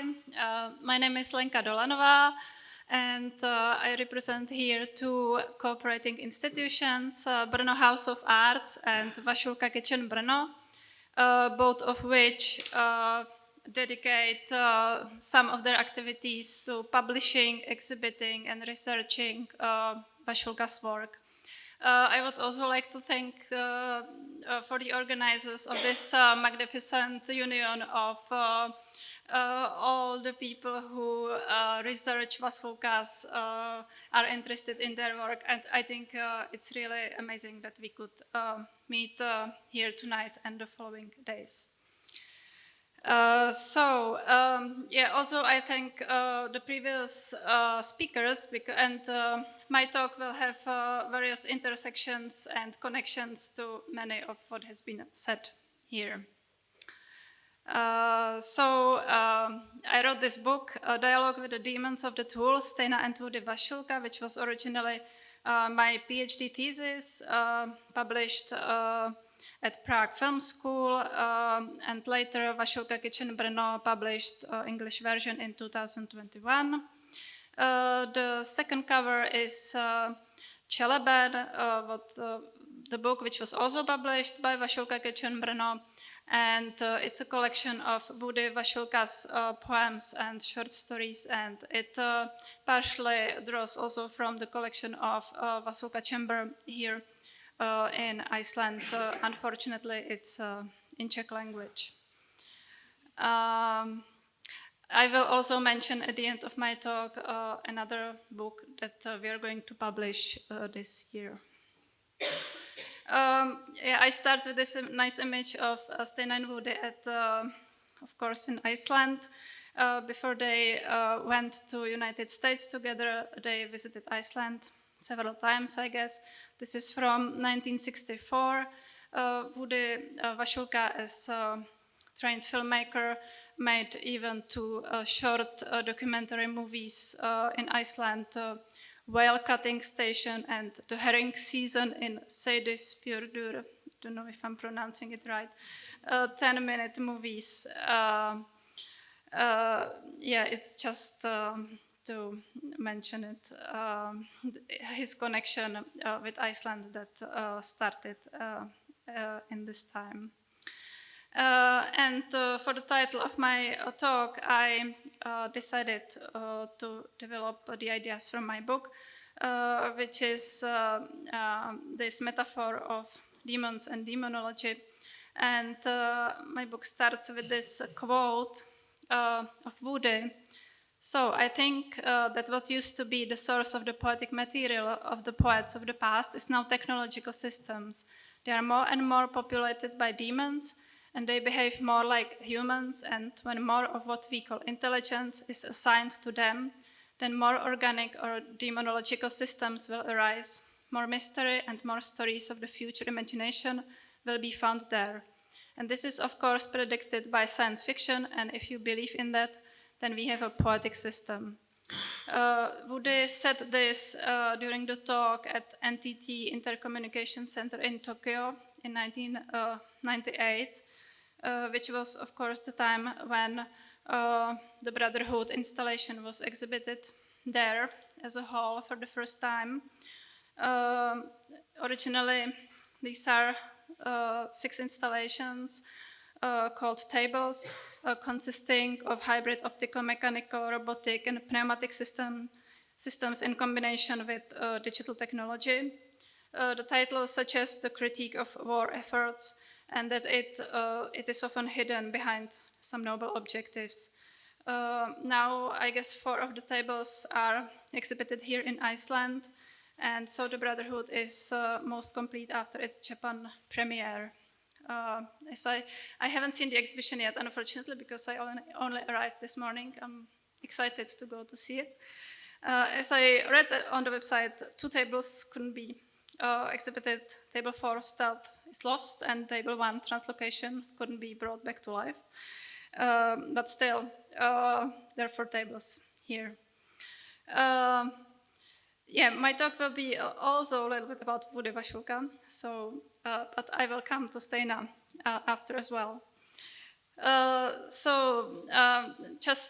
found it interesting to mention that the Theater of Hybrid Automata was exhibited also in Brno quite early in 1996 at Invex fair, and it was actually the time when Woody and Steina were coming to Czech Republic, and Woody had these ideas of starting a laboratory, European experimental base that would be like counterpart of what they had in Santa Fe. He even relocated parts of his equipment there and founded a multimedia laboratory, and this Theater of Hybrid Automata was partially assembled there. So the installation grew from Woody's interest in machine vision that he shared with Steina since the 1970s. Additionally, he also followed his childhood practice of collecting the airplane parts in Brno military airport, which he kept all his life. In Brno, he lived close to military airport in Slatina neighborhood, and in Santa Fe, as we heard, of course, it was the closeness of Los Alamos, and there was this surplus store selling used military equipment called the Black Hole, where Vasulkas were often visiting. I can just... You see, I was brought to a junkyard. I mean, I was almost born on a junkyard, because Europe after the Second War was like a great junkyard. And I lived across the airfield, and we just ran wild. And we dug into heaps of junk, and you could find everything, fingers, you know. You could find, you know... Chopped off fingers from the war. Yeah, pieces of guns and ammunition. So it was that natural that I developed great affection for junk. Yeah. And here, I even have a slogan: everything that costs more than $40 can never be art. So that's why I always prefer actually going to a junkyard and picking up something I can use. Do you think of the idea and then go for the stuff, because you've always had it in the back? Yeah, we collect in that direction. Like we've collected all the turntables we could find. Right. And eventually, one of them, in combination with when I found a new motor, like this piece, right, it clicks and it gets together, and suddenly it is a rotating table, which is perfect. This is our image gathering phase. We run all over the land and we find this kind of background that becomes one part of the, like one element in the picture. This is my studio. It's big, wide, high ceiling. And after a while, you become connoisseur of the color. You become completely taken and say, wow, of course you have seen it before, but you could never absorb it. They were never mine. Yeah.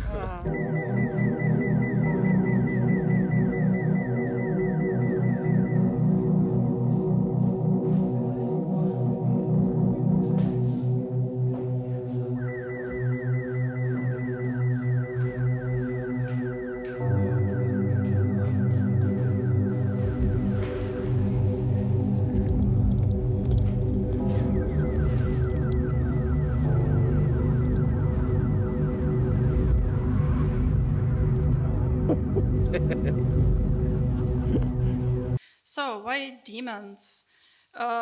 Woody used this metaphor of demons, and one connection could be with the theory of or model of pandemonium by London-based mathematician and computer scientist Oliver Gordon Selfridge, who was proposing this model of consciousness. He criticized the Cartesian concept of a stage in the brain, a central place where it all comes together, and instead he proposed a model of multiple drafts, that the brain processes multiple information in parallel. He called it demons, that there are multiple demons that are all struggling for dominance at once. There are parallel pandemoniums that attempt to do various things, creating multiple drafts. On the right side, there is his model of pandemonium, and on the left side, there is, of course, Woody Vasulka's model of the Brotherhood installation. Selfridge's model is now recognized as the basis of visual perception in cognitive science. This metaphor of demon is the reflection of artist's dialogue with her or himself also, and it also shows that fear, that technology would spin out of our control and becoming too complicated and uncontrollable, and this desire to keep in track with it. This is the team working on the Brotherhood with the programmer Ras Gritzo. So Woody tried to explore the possibility of autonomous machine behavior with the use of several feedback mechanisms that were creating a certain kind of complexity. They used a set of programs called actors. Woody also called them protagonists. Each individual feedback mechanism was discrete and predictable, but as a whole they engaged in type of organic activity which was complex and which produced some kind of chaotic behavior. So this communication between different actors caused the installation to function in somehow unpredictable manner. Of course, we could trace this interest in machines, and Woody himself referred especially to science fiction and Eastern European constructivism. Of course, being from Czech Republic, he referred to Karel Čapek and his book RUR, Rozum's Universal Robots from 1920, which takes this ancient subject of the machine invented to replace human labor, but that eventually rises against humankind. And Woody even made the opera RUR in 2004 for Mahen Theatre in Brno. We could mention the long tradition of alchemists and magical inventions, but that would be for a separate lecture. And would also especially mention the name of Vsevolod Meyerhold, who was director, actor, and teacher of German and Russian origin, who invented the concept of biomechanics. It was kind of global theater system which encompassed all interactions within the surrounded environment. Actor, it's like a theater system. Actor becomes some kind of acting machine on a factory stage. His body is mechanized. He was abandoning psychological tradition of theater. And I believe that Woody saw the potential of further expansion of the Brotherhood taking place in a dramatic space where people would confront machines, and he was following the footsteps of these various experimenters of the early 20th century. We are here not because we create the machines, we are here because the machines need us to live. Yeah, that's the famous quote about living machines. And yeah, so actually, would you believe that this new perceptual environment, which he proposed with the Brotherhood installation, was supposed not to be the exclusive domain of the author, and so he wanted to produce a new syntax with it. this is just like a model of the 3 installations I choose, like table 1, translocations, which is actually military hardware originally, including a celestial navigator, which would be called a poem or essay about navigation, which is, I think, the installation that couldn't be renovated for the show. This is the installation Scribe, table 5. It's like a model of reading mechanism, which is the analogy of the human process of reading and writing. There is like a pneumatically controlled arm which turns pages of the book, and the content is read by a video camera, and the information was interpreted by optical character recognition software. There is also like a video showing the destruction of the books, and also, of course, the maiden, the most anthropomorphic of the installations, which has this feature as the other installations as well, controlled by sound. And here we come to Steina. I skipped this because, because the maiden was also, I believe, a tribute to Steina and to all the women who suffered in the war. And Steina was performing with it. It was the continuation of her performances with the violin from the series of Violin Power, which she has been developing since the 1970s. From 1992, she acquired digital violin, connected to a video cassette player on which she could control the playback speed. Later, she had a MIDI violin with musical instrument digital interface. And I heard some gossip that there might be some performance with the violin for the opening. I don't know if it's true, but that would be amazing. I think I can skip this part because it was already said that when Vasulkas moved to Santa Fe, that the new landscape of New Mexico became their studio. They called it a God-given country, and they could further develop the idea of all vision, especially Steina, work against the limited vision of human and break the hegemony of human eye. This is our image gathering phase. We run all over the land and we find this kind of background that becomes one part of the, like one element in the picture.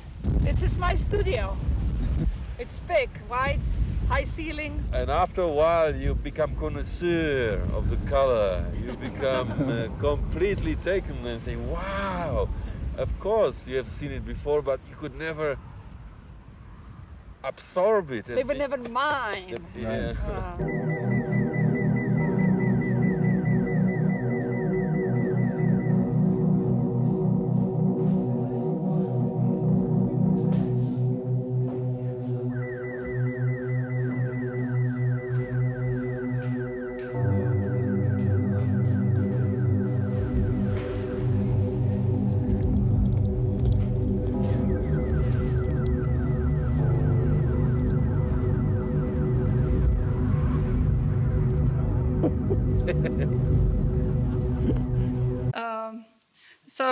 It's a cliche to move to Santa Fe and become a landscape artist, but in a way it's tempting. And they, and especially Steina, was developing these beautiful multi-monitor installations.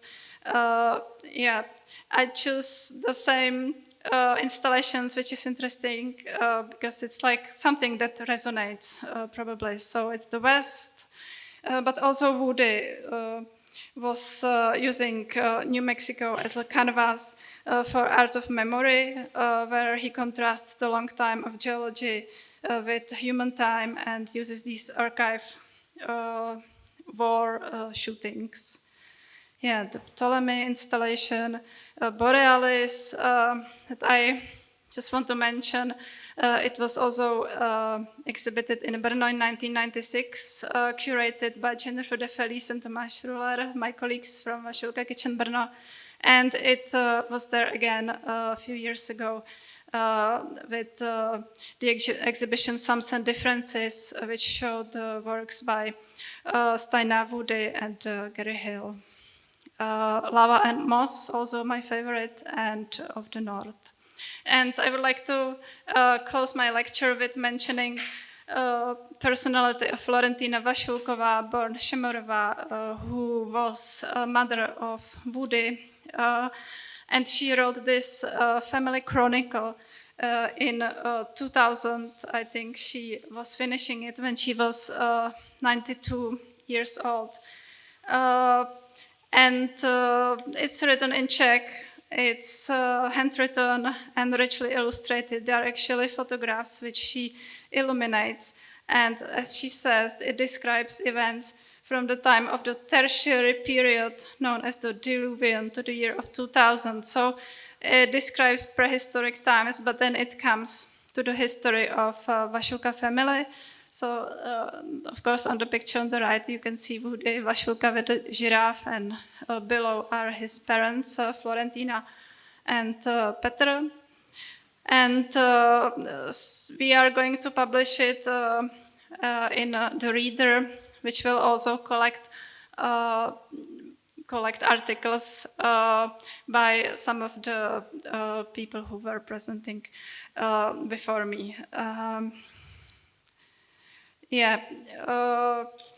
Actually, it's really beautiful how she describes, like, for example, how the whole Moravia was flooded in prehistoric times, and how actually everything was swept, like boulders, stones, and small blocks, gravel, sand full of snails and other sea creatures, fish, sharks, amphibians, and other unknown animals.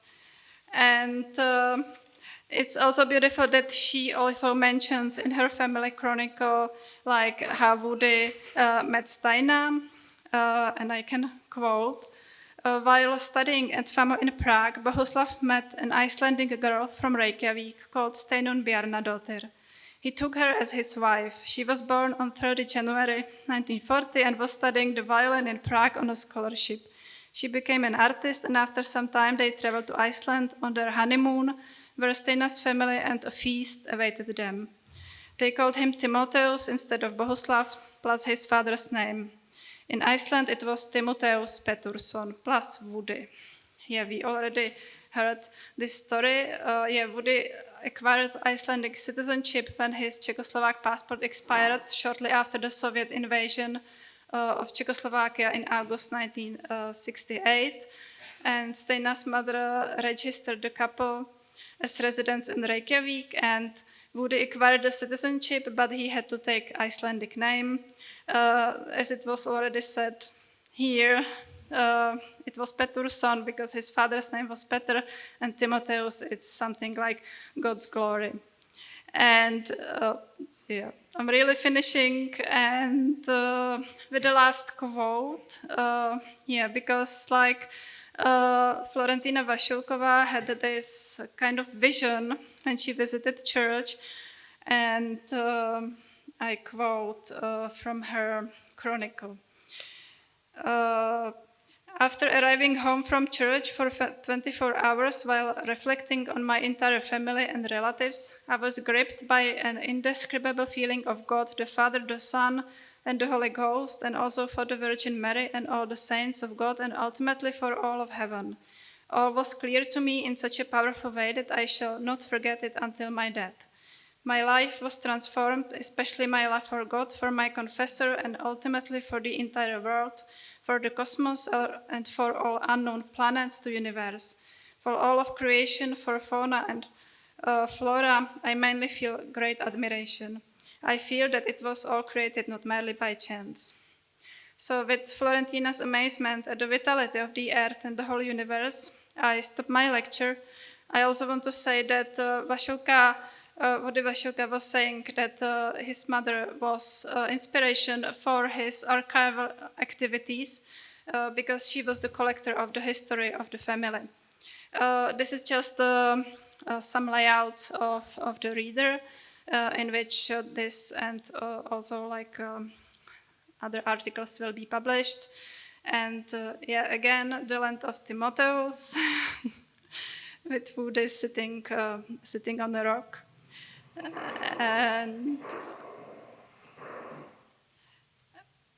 And I really finish with, again, images of Woody and Steina in Iceland in 1964. Okay, thank you for your attention.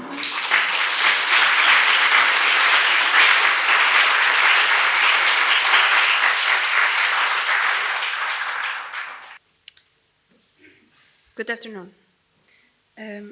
I, like many others before me, want to start by thanking Steina.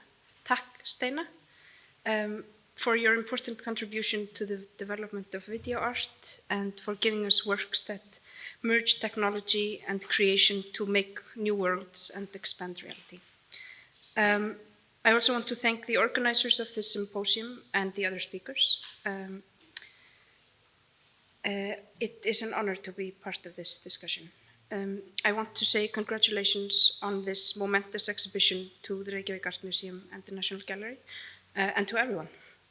It's great also to have such a wide variety of guests here today, from leading experts to general Steina enthusiasts.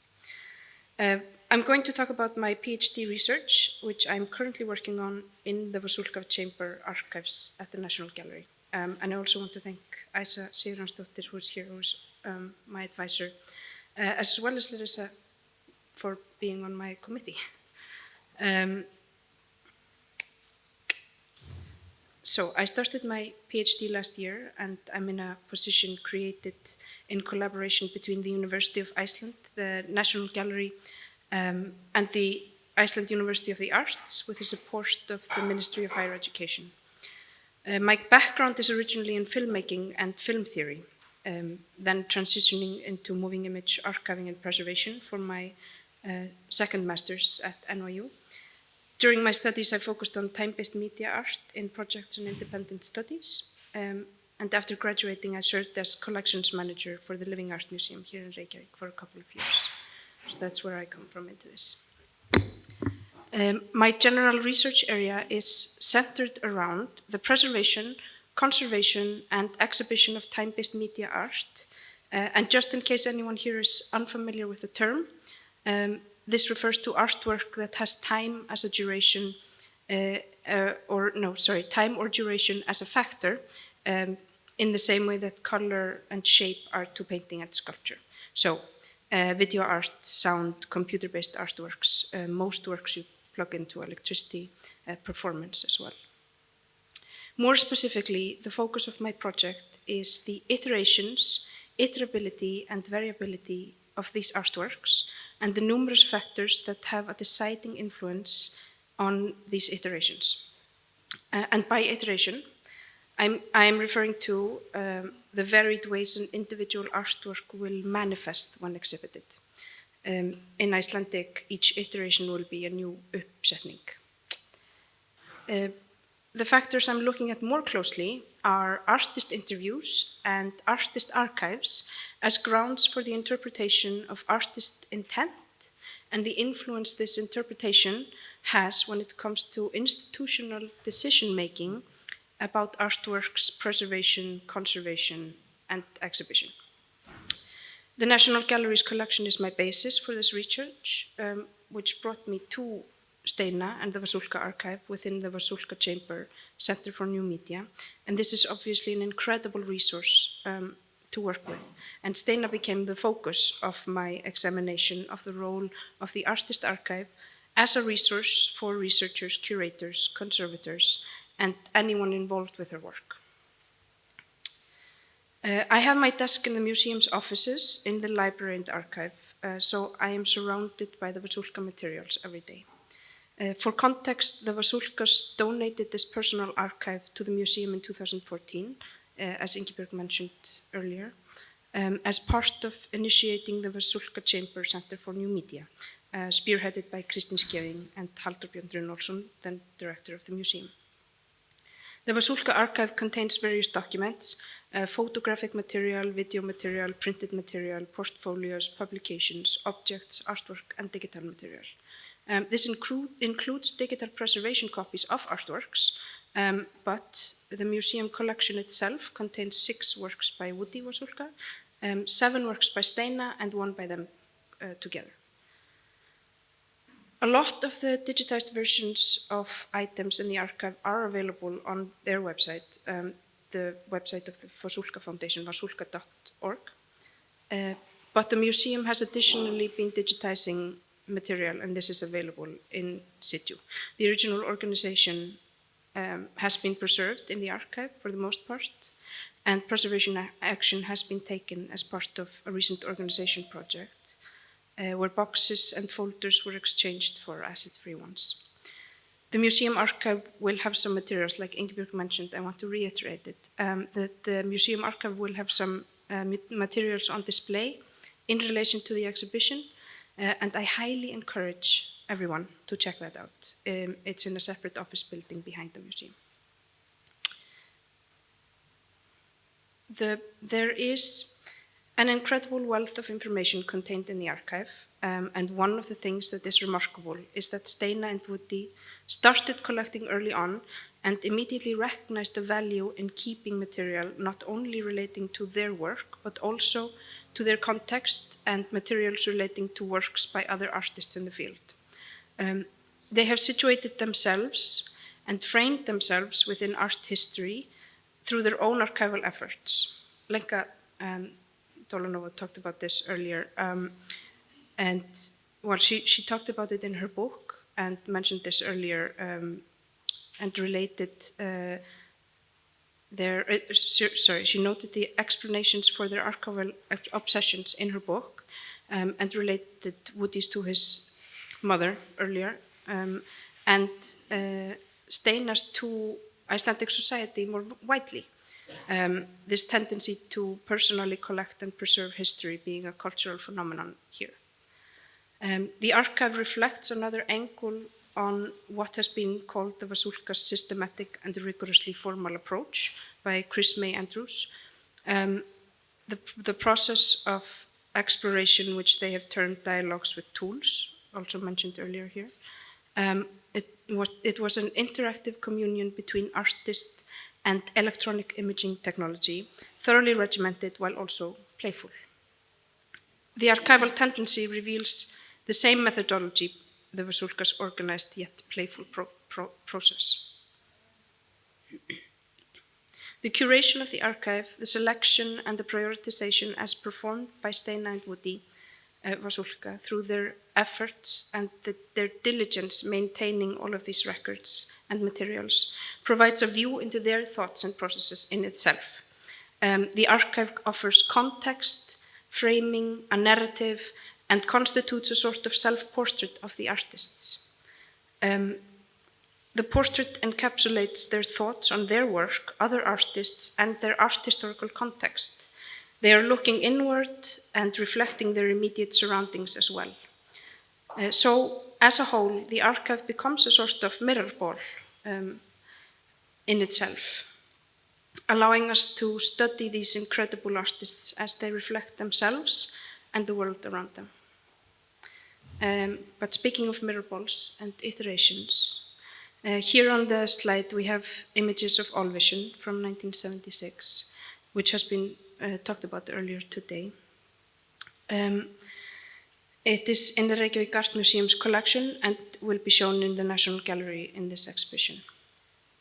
Although there is All Vision number 1 in the corner up there, where the piece includes 2 half mirror spheres on either side of the cameras pointing, and the cameras pointing out at them, and then the rest are images of All Vision number 2, where the sphere is in the center with the cameras gazing at it, as well as the monitors, of course, displaying what the cameras are seeing. So these are separate versions, and then there are different iterations of the second version, of all vision. And these will have variations in the way that it is manifested, as you can see in these images. This especially has an effect on this very piece, even if we are just accounting for the space it is in, as it reflects its surroundings, and the space will have a profound effect on the viewer's experience. In some iterations of this piece, Steina even included mosaics in the space to create a more visually complex environment. But as we learned earlier as well, often Woody's work would be displayed as in that corner down there. The images of the piece in exhibition through the years, and obviously the technical information contained in the archive, serve to support future installations and provide us with rich history of versions as well as iterations. One of Steina's most exhibited works is Violin Power, which is another piece with multiple versions as well as numerous iterations, and the artwork history is represented within the archive through a myriad of materials, including video documentation. Violin Power number 1 is a video compilation from several experiments that Steina executed in the 1970s using an acoustic violin and variable speed video tape player to perform with her instrument, and which she has described as a demo tape on how to play video on the violin. Violin Power number 2 is an ongoing performance since the 1990s, where Steina used a Zeta electric violin with a MIDI output, which allows her to access any frame of the video on a laser disc, as well as a fast forward and fast slow movements using software written by collaborator Russell Kirtzow. The archive is rich with documents relating to the creation of this piece, images and stills from the first version, and video documentation for iterations of the performance, including the one that those stills are from on the right side of the slide. This is when Steina performed Violin Power with Woody's Maiden, part of the group of works collectively known as the Brotherhood, which Lenka Dolanova talked about earlier, and I will reiterate also is currently being exhibited in Berg Contemporary Gallery here in Reykjavík. This means the archive is also a fantastic basis for talking about the documentation and preservation of performance art. I want to mention that the colloquium tomorrow morning at the National Gallery will dive into these works and iterations more deeply. And I know, for example, Gabi Viers will be going into detail about Violin Power, which was extensively documented by her along with her colleagues. And Joey Heinen will take part later today, who worked on preserving the Brotherhood. But I'm going to start a video, and I'm going to talk while it runs. Have it? No. I found it.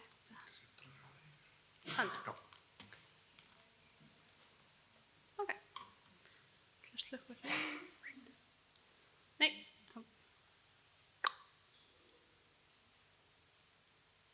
Nej. So. Okay. So, the archive provides a wealth of information about past manifestations of Steina's works. This includes paper materials and documentation, as well as a video walkthrough of, video walkthroughs of exhibitions. This is one example of a walkthrough from the exhibition Steina Involving People into This Magic in Birchfield Penny Art Center, Buffalo in 2011. It provides a couple of examples of works being exhibited slightly differently than they are described, for example, in the original exhibition descriptions or in materials in the archive. First, here are what is described as 6 mini installations of machine vision from 1978. This piece is in the collection of the National Gallery, and you will see it in a different iteration in this show. The environment and the types of monitors and the arrangement of the machines creating a distinct experience here. And in the interest of time, I will probably skip a little bit ahead in the video, but I'll allow you to take a look first.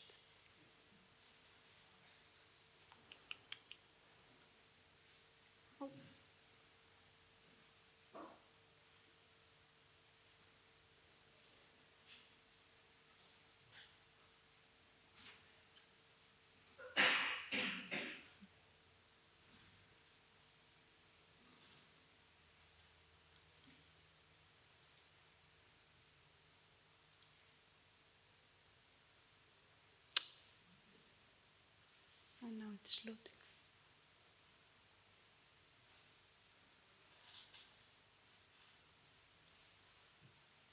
Yes. Ah, okay. We'll just watch it.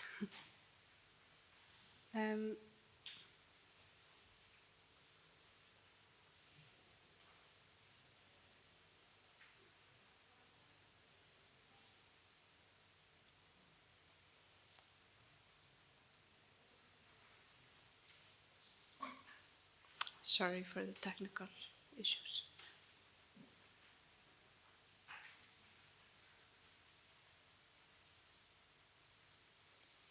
Trying to skip ahead a little bit. Okay, well, we will, in a little bit, we will see the west as well, but the view is somewhat distorted. Oh, sorry, I skipped ahead. As we move along in the exhibition, we go to pyroglyphs, eldrúnir in Icelandic, from 1994, which is quite different in this video from the description in the original version, where it is 17 or 18 monitors in a circle. I really want to skip ahead so you will see it while I'm talking, but it's almost here.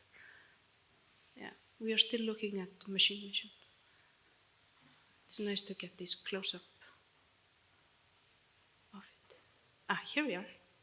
This is pyroglyphs, right? So the original version is 17 or 18 monitors in a circle, but this is a piece where Steina has stated in interviews that what she's aiming for is impact, the sound and the image imposing on the viewer an experience. The variability of this piece here serves the mission of impact, and the lovely CRT monitor loses out to a projected environment installation. There we have the west, somewhat distorted in the view. The cathode ray tube holds its place in the piece, conforming to the original display form, which is also integral to the experience of that piece. Now we are on to Borealis, obviously somewhat close to the west in the space, which is open between, and this is in the National Gallery's collection as well, and was recently on display. As mentioned before, it will not be part of this exhibition. And then we have Mynd, and in this exhibition, it is on one continuous wall, one continuous surface, but often it is also displayed on 2 or 3 connected walls, surrounding the guest in a very different way. Then here is a projected version of Tokyo 4, which is in the Reykjavík Art Museum collection. Now this piece is usually displayed on CRT monitors rather than projected, and I believe it is now on monitors in this building. Yeah. And this brings me to the question that I am pondering constantly. How do curators, and how will curators of the future, look at the varied iterations of Steina's pieces and make decisions about how to exhibit them? And what will be the reasoning? Steina is continually creating new iterations in collaboration with museums, giving life to her works, even though they are already part of museum collections, which reminds me of something I read about the Matrix, actually, when Steina and Woody talked about the only reason for describing the Matrix as a certain number of monitors was that it was being added to a museum collection, and therefore it had to be described in a certain way. But it is continually evolving piece. The artwork history, as reflected in the archive, provides such a variety of playful and explorative iterations. Now I will go back to the slides.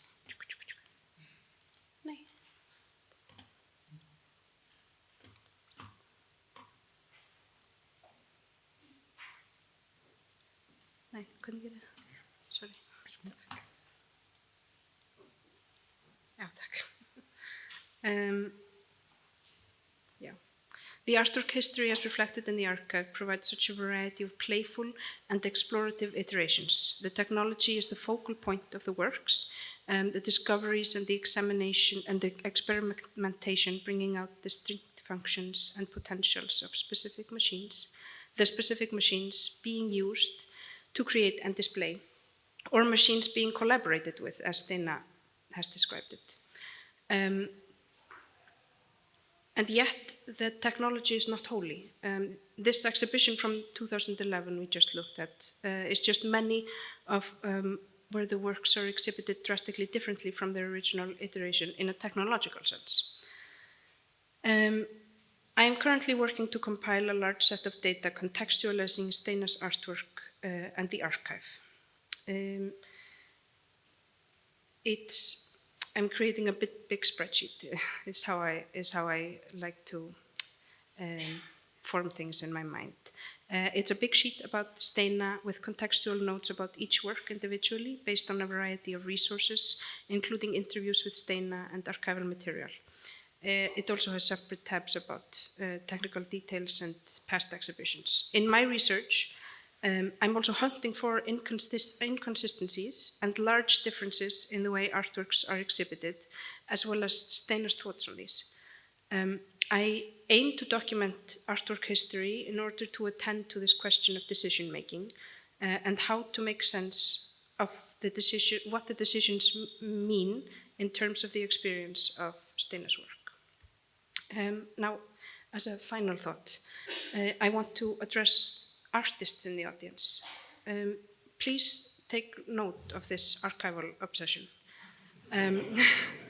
Please consider maintaining your documents. It is such a gift to be able to dive into an artist's trail of thoughts and career and self-portrait mirror ball in the way that we can with Steina because of the Vasulka's recognition of the worth of all of this material. So please recognize your worth and be like them. And for the researchers, the curators, and the conservators, pay attention to the materials that artists are providing us with. Takk fyrir mig.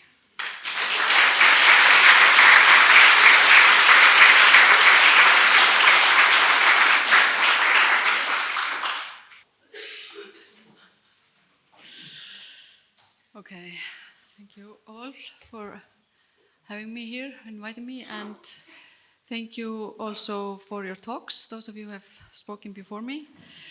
As you see, I slightly changed the title on the slide, and you will see why, and it's a little bit maybe more sentimental than the first one. But you will see why I put it there. For this lecture, I was actually asked specifically to examine Steina's connection to the Icelandic art scene, to evaluate the impact she has had locally, and at last, to answer the question how Steina incorporates Icelandic nature and environment into her artistic practice. And I thought that all of those topics would be enough material for one lecture, but I will try to address them all, giving emphasis maybe on the first two and then opening the third question without maybe elaborating very far. This has already been done in part, so I'm very thankful. But I hope we'll maybe join you in the end. But also, I have always myself a little bit of problem with this question of nature because it's a sensible topic in the context of art in Iceland, as there's a real risk that the discussion becomes locked within discourse of nationality and otherness that has been defined as borealism in certain research. And I would like to suggest that this term does not apply to Steina's work, and that has already been addressed, as she is too conscious of the connotations the image of nature carries with it and the limits of representation, besides being outspoken about relying on machine vision when capturing images, and I will come to that later. So to answer the question about Steina's connection to Icelandic art scene and the impact she has had locally, I need to go back in time, I need to rewind. It was in the turn of this century, and this is just to explain like where I come from, that it was in the turn of this century that I became interested in the history of video art in Iceland, and consequently I felt the need to kind of comprehend certain discrepancies between Steina's position as a pioneer in video art and what happened, or what appeared to be a total absence of video art in Iceland. And furthermore, I discovered, I was doing a survey already, it was in 2002, that most young Icelandic artists at the time that had made video, that was in the late 1990s, they didn't identify as video artists and refused kind of to take on that label. And well, I will leave. So later, as I began a research project that is still ongoing, but I hope I will finish it sometime, with the intention of writing Steina's biography, these questions also continue to haunt me. The former research had led me to consider post-colonial theories, history of tools, and even art education. And as I had been researching media art history as well, I had technological networks like the internet and human networks that map out the connections between people and places were of relative importance. So when I embarked on Steina's biography project, I call it that because it's kind of it's a long story. I needed to understand, at least for me, I needed to understand where she came from and get a larger picture of what circumstances in New York enabled her and Woody to do what they did. I mean, you've already talked about this. On the other hand, I needed to answer the question as to why there was no video art in Iceland and why Icelanders were not more interested in what Steina was doing in New York in the 1970s. Just some for you to look at, these family photos. I would not be fair to say that there was no interest at all in Steina, because as early as 1972, the biggest newspaper in Iceland, Morgunblaðið, or the Morning Post, cited an article from the New York Times about video art exhibition in the kitchen, and the headline read, "New art attracts attention," and in the article, Steina is quoted saying, "Video is cheap.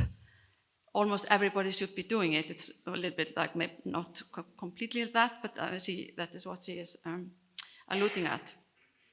But in Iceland, there is no further sign of interest in her work until the same newspaper publishes a big interview with her and Woody in 1979 in relation to their exhibition at the Albert Knox Gallery in Buffalo. So then still nothing. Except one or two comments in the weekly paper Helga Pósturinn, the Weekend Post, where the writer Guðbergur Bergsson, and I think he's the author of the second, I have at least one that I know of his writing, where he scolds Icelanders for not giving Steina's work enough attention, and then we are already in early 1980s. So I was just like, why this kind of disinterest? While Icelanders are generally obsessed with the success of their compatriots abroad. So circumstances can have a great impact on people's lives, and in many interviews, Steina talks about being lucky. Luck is about being maybe in the right place at the right time and knowing how to seize opportunities. And in many ways, this has been the story of Steina and Woody. Although neither of them, I think, admits being interested in geopolitics, cultural and education politics, or national economies, at least not in their work, I would like to suggest that those have shaped their trajectories and created circumstances that opened them the path they decided to take and led them to the world of experimentation with video and associated tools. So this contributed to their pioneering work and as contributors to the definition of video art, with a community of peers, first in New York, then in Buffalo, and then internationally. So a few words about the kitchen. You already talked about it, but what I want to bring your attention to, that these grants that they received from the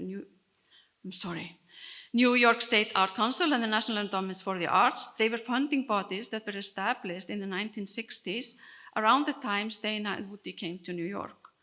So the kitchen was one of the many alternative artisan spaces in Lower Manhattan at the time, but the decision to allow artists to move into former industrial buildings was a part of a plan to rehabilitate a dilapidated neighborhood, a process that has been termed as gentrification and has been repeated many times in cities in the United States and elsewhere. So, and then still, around the same time, many American universities were establishing postgraduate programs in the art, and one such program, already being mentioned, was the Department of Media Study at the State University of New York and SUNY in Buffalo. And the program was first of its kind, like you've already mentioned, and Steina and Woody were invited to become part of it. They stayed in Buffalo from, I think, 1974 to 1980, when they decided to leave and move to a sunny state, Santa Fe in New Mexico. And this decision, I would see it as a kind of a leap of faith, as they abandoned whatever security they may have had in relation to income. So during the 1970s, Steina had no connection with the artist in Iceland. She occasionally visited her family, but she did not meet other artists. Maybe she would have if she had known artists that were working in video, but there weren't any. The contrast between Iceland and the United States is, of course, evident. One country is tiny, the other is big and powerful, so cultural and educational politics and economic conditions affect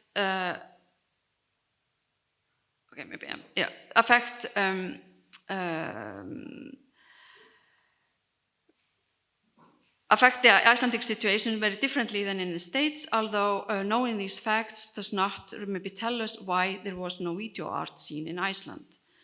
So, in the early days of video technology, Iceland was still a developing country that had taken drastic measures to protect its fragile economy and prove to itself and the world that it could be economically and politically independent. And this led, among other things, to constant struggle with inflation and high taxation on import. So among imported goods were audiovisual recording devices. And knowing this can help us understand the question about Steina's connection to the Icelandic art scene and understand why she was not known in her native country until relatively late. It can also explain why she hardly had any Icelandic colleagues in video art in the 1970s, the decade that defined video art, or even the 1980s. And so, to better understand this, I began to chase the tools, and this is part of my chasing the tools. At first, I thought that the famous Sony Portapak had never been imported to Iceland, but I later realized that it arrived in 1972 already. But although it didn't reach the artist community as it had in the USA. It was not cheap, as Steina suggested it was in the USA, but extremely expensive, and no artist would have been able to afford it. So video is based on tools, and if there are no tools, there is no practice. So video recorders didn't become affordable until later. And when the video boom hit Iceland in the early 1980s, it never completely reached the visual arts. That's a broad picture. So by chasing the tools and trying to map out the history of video art in Iceland, Steina's place in it began to unfold. One of the first Icelandic artists to learn video making was Ásta Ólafsdóttir. Ásta had been one of the first students in a new department in the School of Arts and Crafts in Reykjavík, the only art school we have, or had. And this department was founded in 1976. And there they introduced intermedia practices to students, including film, photography, performance, and audio recording, but no video. There, Ásta experimented with camera and sound, and I can also mention that she worked in an intermediate period in the national television, but in the prop department. And she didn't come into direct contact with technology, but was attracted by the screens in the broadcast control room. So in 1981, Ásta enrolled in a postgraduate program at the Jan van Eyck Academy in Maastricht. There, Thor Elís Pálsson was already studying. When Ásta arrived, Jan van Eyck had recently hired Elsa Stansfield to create a time-based media department, the first postgraduate program of its kind in Holland. Later, Finnbogi Pétursson, who is here, sitting in the room at least, joined the school, and in 1984, he and Ásta went with their fellow students on a trip to Montpellier in France to attend an international video art festival where Steina and Woody were guests of honor. This is where Ásta and Finnbogi first met Steina, according to interviews, and this is where Steina, I think, first met Icelandic artists interested in video. At the time, Thor Elís was already back in Iceland and he had become completely obsessed with video and was of course aware of Steina's work, although he hadn't met her yet. I think, yeah. On his return to Iceland in 1983, he decided to open a studio for video production. What you see here is a kind of journal cut out from this interview. And this is the headline, I think, "Video is the art of the future." And he intended to lend equipment and offer artists access to studio, but nobody was interested. The early 1980s had seen the regeneration of painting, and the spirit of experimentation that prevailed in the new art department in the 1970s had momentarily faded, although not completely. The only artist interested in borrowing Thor Elís' video camera, he told me, and his recorder, was Steina. So Steina was eventually invited to exhibit her work in Iceland in the summer of 1984. She participated in a collective exhibition of Icelandic artists that had been living abroad for 10 years. Steina arrived from France, where the West, you've already spoken about it, the West had been shown in both the festival in Montpellier and the Centre Pompidou in Paris. And this same year, the Cine MBXA held a retrospective of the Vasulkas. And as the Vasulkas archives show, this was followed up by significant press coverage. When Steina arrived in Iceland, she intended to show the West. But the piece demanded up to 22 monitors, and those were impossible to come by in Reykjavík. In the end, she managed to find 2 adequate monitors, on whom she could show the work for 3 days. Steina had, of course, other tapes to show, but this anecdote is telling about how difficult it was to get hold of necessary equipment. So during the exhibition, Steina got to know Kristján Guðmundsson, a conceptual artist living in Amsterdam. So when Steina was invited for the first time as a guest teacher at the School of Arts and Crafts in early 1994, Kristján Steingrímur Jónsson, head of the multimedia department, recalls that the only artist Steina knew was Kristján Guðmundsson, and this was not far from being true for reasons, whatever. Then they were not complicated. In the meantime, Steina had been invited for the second time to Iceland. The invitation came from Halldór Björn Runálfsson, then director of the Nordic Center of the Arts in Sveaborg, Finland. The center was responsible for the organization of a traveling exhibition of a traveling Nordic Biennale in collaboration with the Nordic museums. And in 1993, the Biennale was planned to take place at the National Gallery in Iceland. It was a hazard of circumstances that led Steina to receive a fax from Halldór Björn in June 1992, shortly after their first meeting in Finland. Steina had come to Finland for a retrospective of her work shown in the Museum of Contemporary Art in Helsinki in an exhibition curated by the media theorist Erki Huttamá. Steina's answer to Halldór Björn's invitation was, "Yes, I've been waiting for this letter my whole life." So Steina's participation in the Biennale became a true turning point for her presence in Iceland. Steina had the possibility to properly prepare her show. She arrived on a location visit to the museum in September the same year, 1992, and she had already been in Iceland during the summer where she had been filming. And the documents in the Vasulka archives show that in the following months she had a tight correspondence with Aðalsteinn Ingólfsson, curator of the National Gallery, where they were figuring out the need of equipment and where to find them. Once more, the correspondence reveals the obstacles the museum and Steina had to overcome in the preparation phase to be able to show the work in the best possible conditions.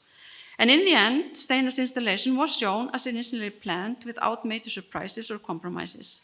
And the Icelandic museum guest discovered an impressive installation showing Steina's mastery in video and images of nature as they had never seen them before, I think, and I would like to. And finally, this was the exhibition that brought Steina into the circle of the local art scene after 20 years of intensive practice and international recognition. A generation of emerging artists that had been brought up with video technology, equally accepted video as artistic medium, without concerns about media specificity when video was making its entrance into the mainstream art world. In the summer of 1993, this generation organized a festival of performance, film and video at the Living Art Museum in Reykjavík. And Steina and Woody were invited to participate in the event, which they did. They sent in video cassettes with their own works and works of others that ended up in the museum collection. The festival was a huge success, as Ragnheiður Ragnarsdóttir, the museum manager, informed Steina while thanking her and Woody for their valuable contribution. So these two events, the installation Borealis at the National Gallery of Iceland and the festival at the Living Art Museum, marked Steina's regular and permanent presence in the Icelandic art scene that has lasted ever since, and where she is continually rediscovered by new generation, this time, I think, thanks to this event. But so conclude, really kind of shortly, the answer to the question, how does Steina incorporate Icelandic nature and environment into her work? I would also like to quote an interview that was conducted by a curator, Malin Wilson, in 1986 for the exhibition Scapes of Paradox, the Southwest and Iceland, took place in Albuquerque. Steina says, and I quote, "Perhaps the landscape is not that important. It's a moving image with which I perform the piece. There may be a camera pan or a camera tilt, but mostly the Southwest landscape move because I sweep them with water, either the ocean or stream from Icelandic hot spring. On recording the hot springs," she recounts, "I went to the bubbling hot springs of Iceland, which were, to me, very musical. I mic'd them very carefully and listened to them on my earphones. When I was satisfied with the sound I got, I set up the camera and pointed it at the hot springs. So the images are visual references to an audio event in nature," end of quote. "The recordings are separated from nature. They come," I quote, "image plane, where river flows backwards and the sky appears below the horizon. And there," she says, "in the studio, I can have opinion about it all, be respectful, ironic, arrogant, even humble. The nature in a way," and I close the quote, "the nature in a way happens to be there, so when she takes the camera out, nature gets in the camera's eyes. Then the question of the nature could as well be a question of the medium and the technology that surrounds us. We humans live in a mediated world with machines that coexist with us and the tools we make. Steina has devoted her life to understand these tools and the languages of electronic and digital media. But like many other artists before her, she has been fascinated by the language of nature, specifically its moving energies she has explored through her artistic practice with tool. This may, in some way, have been the project of Steina's practice to explore the coexistence and interrelation of nature, culture, and machines." Thank you.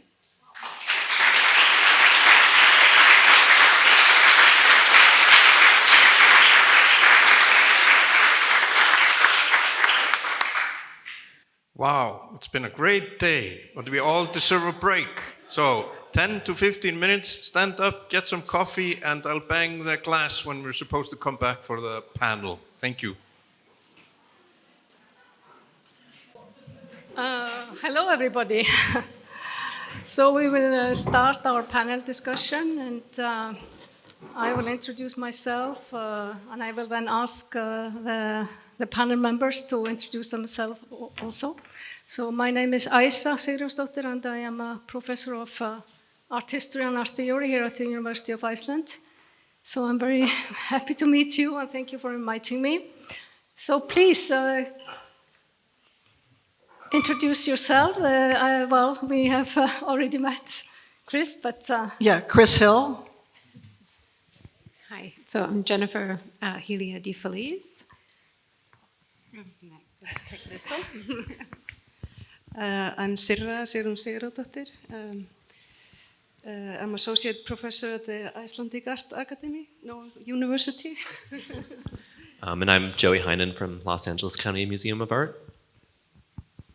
And I think, Jennifer, you are based in, tell us where you're based.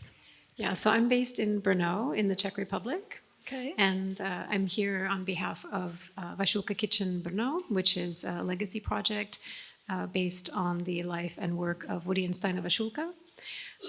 It's a project that was inspired by the founding of the Vasulka Chamber at the National Gallery of Iceland and in close cooperation with my friend and colleague Christine Skeving and Helga Christoffersen. Okay, thank you. Yeah.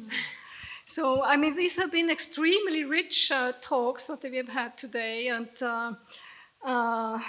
I think there are so many threads that we could sort of dig out, and but there's something I thought that all this work is so extremely, for me, it's extremely seductive, the work of Steina, and all these tools they were working with, and somehow they resonate very, very strongly today. So I'm looking very much forward to see the exhibition. But there's one question I would like to ask you, and I'm not sure about really who should, maybe Chris, I'm not sure, maybe just any of you or all of you could maybe, well, comment on that. But after seeing all this technological equipment and all these complicated installations and all these different versions of the works, and I was sort of thinking, does the audience need to understand these original tools? Is it important, all these sort of technological processes? And sort of to fully appreciate or grasp the significance of this very, very strong, visually strong, and aesthetically engaging work. What do you think? Okay, I'm speaking as both a curator and a teacher, but also someone who was educated in Buffalo with Steina and Woody, and other people there who were, I would say, structural filmmakers, structural media makers. I think that seeing even if you don't know anything about the work, of course the work will speak to you in some way. One of the things that I found most interesting about the Vasulka's early work, which may be harder for example, the born digital generation to appreciate, is that they were working with analog media. And they were coming out of a time when aesthetically, not just media artists, but also painters were really interested in materials, right? So painters were doing drips, you know, they were considering the material aspect of the art medium that they were working with. And the Vasulkas, as you know, both of them have described, found video this very open medium, but they were also very interested in, for example, how sound and image were produced by the same frequencies, voltages, and waveforms. So this inquiry that Steina and Woody together embarked upon was really important for early video makers because, again, at that time, and this is before postmodernism, so it was a period where people were turning their back on narrative and turning their back on referencing television and representational issues. And it was very important for them to make these experiments and discoveries about the materials of video. John Minkowski, I quoted him earlier, he's deceased, but he's really an important video curator of this period. And he talks about how the Vasulka's work, you know, invites you in to ask questions about the medium. And some of their work very specifically is telling you what they're doing. I mean, Steina narrates what's going on in Cantaloupe, for example. Woody does the same thing in, which I'm spacing on the piece that I want, but there's a couple of pieces where they're really telling you exactly what they're doing.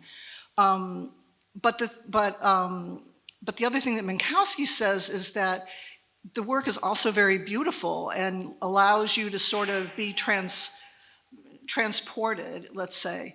So, I mean, I think you have to start with where you are, but I hope that, like, for example, the Navigational Tool Project, which is, I think, is it here?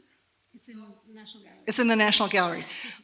Is a project that I did at the invitation of the Vasulka Kitchen in Brno. We were invited to create a path to the Vasulka's archive. And I felt it was really important for people to understand something about the tools that they were using, something about what the media art aesthetics were of that particular, especially of the 60s and 70s. So I focused that project in that way, hoping that people would, you can take a short dive into those ideas. They're almost all quotes by Steina and Woody.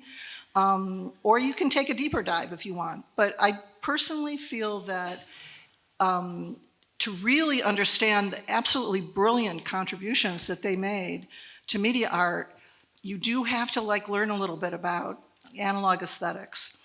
I would encourage you to do that. On the other hand, you should, I don't know that Steina necessarily would insist. I mean, I think that her large installations really invite you in another way. So, I mean, I'm a curator and a teacher, so that's my perspective. Okay, thank you. Maybe I will, is there some, yeah, please? Oh, sure. Yeah.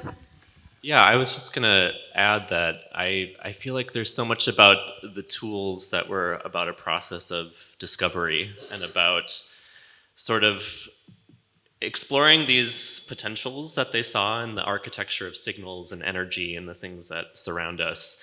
And kind of like what was being talked about earlier, where there's this relationship between the process and the product, and it can be hard to sort of, separate those two, because so much of it was about this process of exploration. And I feel like the tools are really what guided that sort of understanding. I also think, thinking about, and I should explain that over a decade ago, I spent a summer in Santa Fe with Woody and Steina helping with some archival activities. And at that time, Woody was very emphatic that what he really wanted to be the use of the archive was as a curriculum, as he said. And of course, that's maybe more of an application to the archive than how we experience the works in a gallery setting, and maybe that's context dependent, but I just think that it's hard to really separate those two when you look at their work together. Yes, and so the importance of sort of expanding this curriculum, like you say, and I think that is really the challenge for the museums and for the institutions to sort of for the future of the life of this work. But I just want to take up what you said, Chris, that you talk about this, this sort of educational aspect also. They would explain what they were doing, and that was an important part of their, especially of their early work. But there was also something that didn't come up today, but I'm sort of curious about, that is this idea of disobedience that Steina mentions in one of her interviews. I can't remember exactly which. And I sort of want to take that a little bit further. She talks about that for her, she would like the work to transfix the viewer. And how can media art challenge or compete with all this immersive entertainment that we have today? I mean, I think this is a really, really big challenge. I mean, talking sort of how, if you're thinking about the audience or the spectatorship, all these young people who are playing video games, etc.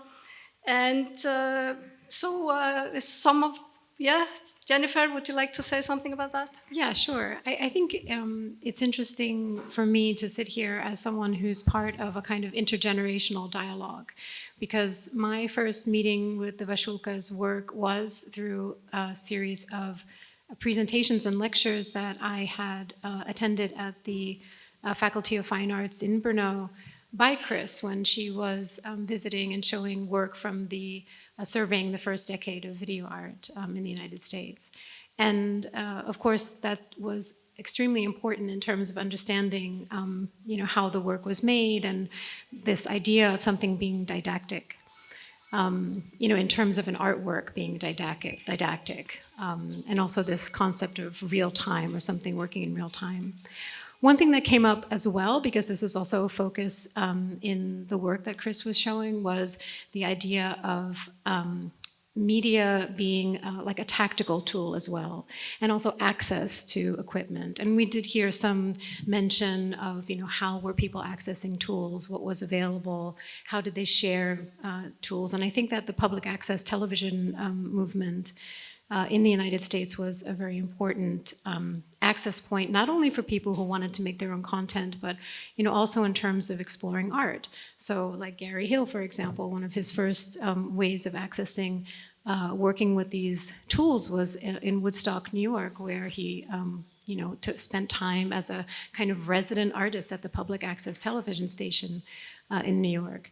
And so because I'm also in education, I'm also following this dialogue between the younger generations and how they're interacting with this kind of ubiquitous medium that we now have that's completely accessible. But in a way, you need to lend the generation old eyes, to give them a kind of window into how to look at this work and also not interpret it in these kind of newer forms of, accessible video that we have on YouTube, for example, or people who are making content. Of course, that's a completely interesting field. And so I think that also legacy of not only media literacy, which I think was an important subject during these early media programs, but also this historical kind of, I would say, trajectory of tactical media, which was very important in the 90s and was something that I think is also an important legacy of video and working with video. Yeah, maybe Sirra, you could also react a little bit on that. In Iceland, you have all this new generation playing video games, and I think it's very interesting. Like, we are so saturated today, and we all have a perfectly good video camera in our pockets now, and this has changed so fast. So like in the art school here, some students have the chance to go to a class that goes all the way back to Super 8. And I think it's important in that way. Then they really get a sense for the material itself, and just there's this length of film that you have. You only get one film to do something with. So it takes them a little bit back from the the quick, accessible reality that we live in today. So yeah, I think we try to introduce the history in some way, and then how they can utilize that for themselves in dealing with the technology that we are facing today. Mm-hmm. Yes, Joe? Well, I suppose that we're talking about the sort of connection across generations. Yes. I mean, I guess I can just speak for myself and how I encountered their work, which was, I suppose, going back to what Chris was talking about earlier, it was like becoming fascinated with the analog, which I had kind of been straddling in my kind of media literacy and upbringing.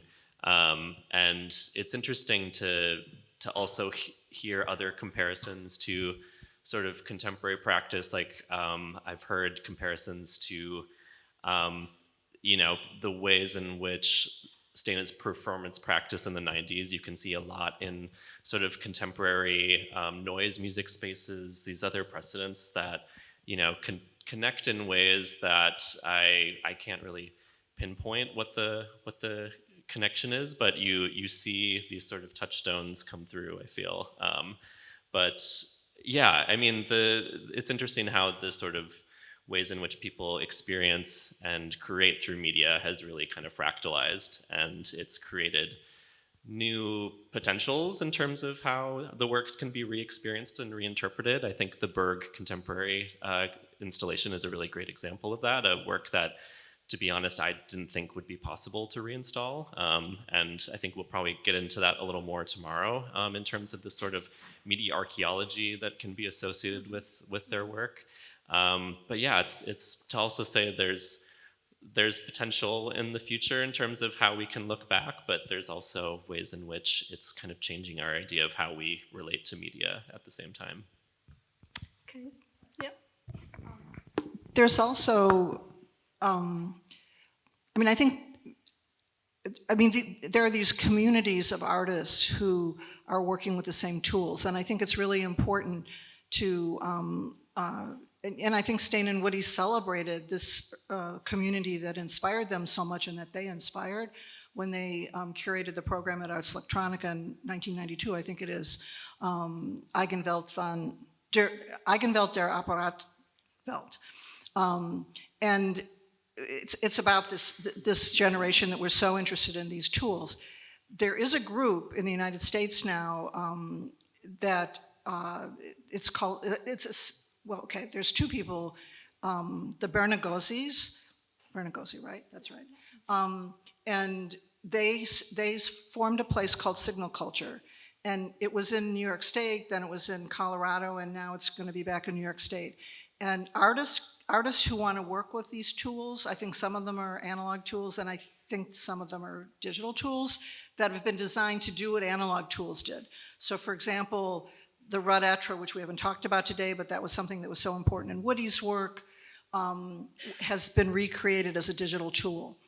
And so you can go there as an artist and learn, get hands-on experience and coaching to work with these tools. But also, you can go as somebody who's interested in learning coding and learning how to like make tools, right? So they historically have worked with this really, Dave Jones, who was like a very important tool designer who never went into the industry but remained working with artists. He worked very closely with Gary Hill, with the Vasulkas, and you know, one of the nights of the residency involved, you know, dinner with Dave, and you know, it was a very, very serious, like learning how to make tools. And then you can also do a curatorial residency there. So this idea of bringing people in in a community sort of situation in a very small town in New York, to learn these three different aspects of you know, working with tools and whatever the project happens to be that you're interested in, but you get this kind of coaching and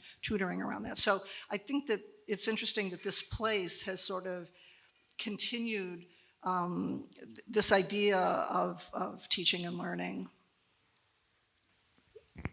Yeah, there's this idea of community and tribe also that we saw that comes very strongly through all these from the 70s and 80s, and somehow all these habitats that they lived in and they created. That seems so important also for the aesthetics.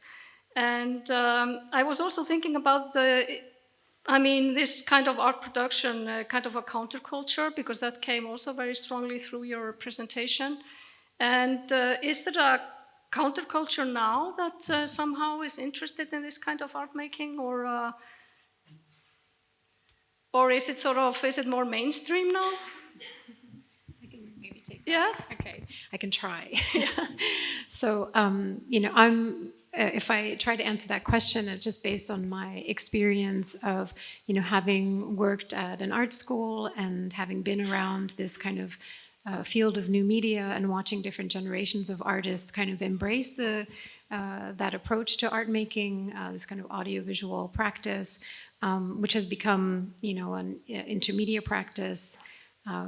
You know, at one point, new media was a bit of a ghetto, and then sort of became like combined into contemporary artistic practice. And so, you know, in my community or the town where I live, there has been a focus on new media. The original studio that was at the faculty was video multimedia performance, then became video separate studios of video multimedia photography and performance. And so it's interesting to see that through this, you know, going through time, you see how, you know, something that was more kind of niche, you know, medium or mediums became in their own rights, like individual strains. You know, I think younger people are very much, of course, connected also to an international scene. Also, there, of course, is this like corporate world, and although there are a lot of like independent projects or collectives, people definitely working as collectives, I think the way that they're choosing to present their work maybe is a little bit less interesting in terms of the way like the kitchen was working, or these like independent spaces, like Chris was also talking about artist-run spaces. because it's become so much about promotion. It's become so much about showing your work online and promoting it. But that said, I think that younger practitioners are delving into programs that, although they're not specifically made by engineers and artists working together, they're kind of out of the box, but they are exploring certain fields like gaming, for example, has become very much about creating speculative futures, and whether they're speculative futures which are, say, dystopic or utopic, they're both strains. Yeah, I think that's something that's become quite interesting. And I think there's some kind of what can I call it, seed or something in their legacy that somehow feeds into that. Can I just add one thing? I just want to add one thing because it is a project that I think is so interesting and often sort of falls through the cracks. And this interest of the Vasulka is always in the latest technology and their experimentation with the platform of Second Life and creating, a space for the Vasulkas and the Vasulkas' work in this virtual environment. So, yeah, I just think that's an interesting thing that hasn't been mentioned yet. Yeah, it's very exciting. Well, maybe we should open the floor for questions. Yeah, is it right if I quick add a thought to that? Yeah. So. Yes, please. Yeah, I mean, especially when you think about the work that they were doing involving interactive systems, real-time processing, and video generation, generative art, just generations of live coding that have kind of emerged since then. I think there's so much to say about, particularly with the tools, how much they were really driving in terms of both the ways they were using tools, but the tools they were developing to really democratize how this could be utilized by artists and also how the knowledge can be shared. So I feel like there's so much to be said about how that feeds into this sort of now very proliferate practice and the tools that have emerged since then that are enabling live, interactive, real-time kind of art making in this format, whether analog or digital. I think that their contribution to that idea and how much more available those tools are is a huge contribution to that. Please, any questions? Yeah, Larisa. Can you tell us more about Second Life? Yeah.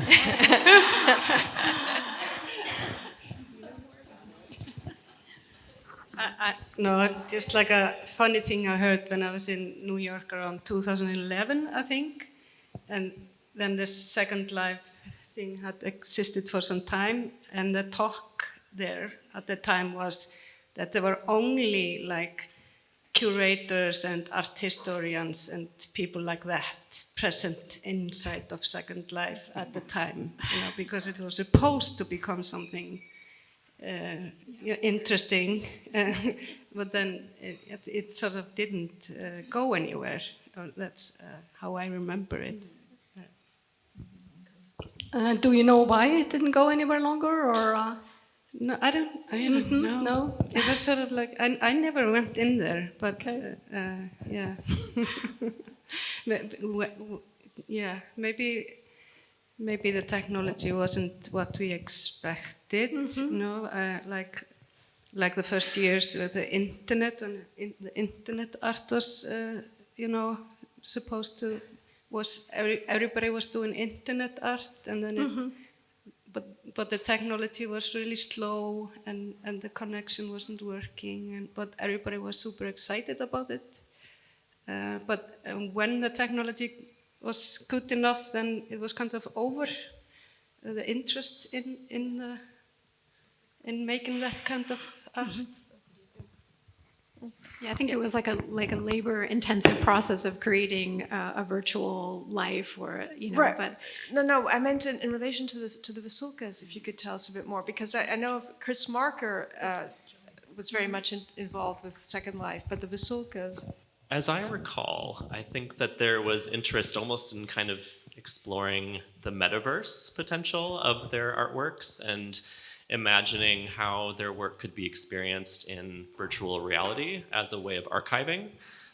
That's my understanding of what that project was designed to do. And well, I could be wrong if there's other people who are in the audience that have more knowledge of this. I sense that with Second Life, for example, that was just something that didn't really proliferate because adoption maybe didn't go as widely as it could have in order for that to be a sustainable kind of platform. And I think that it just now, if that was revived as an idea, I think there are other kind of solutions out there, and it's an interesting one to consider. I know that other institutions and places are thinking of doing that. I know that there's a project involving Tuvalu, the island in the Pacific, that is probably going to be the first to be submerged in water, and they've done 3D photogrammetry of it to sort of archive its existence in the metaverse.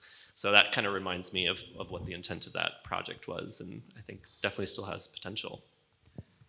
Yeah, maybe if I can answer what I know about Woody's interest in Second Life, because I heard his lecture about it when he was really into it and excited.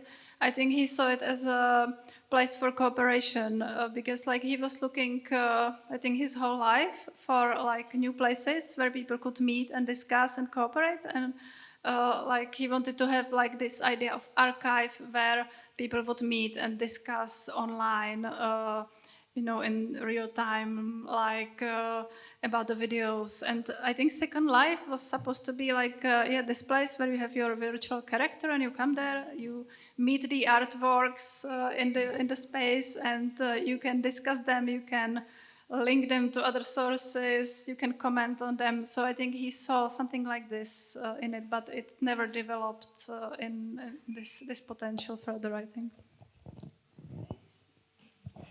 I mean, because we're talking about the relation of the Vasulkas in connection to the Second Life, maybe it would be interesting if it's not too much to ask Steina about how they were thinking their connection to Second Life, and if that would have been different if this was happening at the moment. No, I don't know, like maybe it's too much, I'm sorry.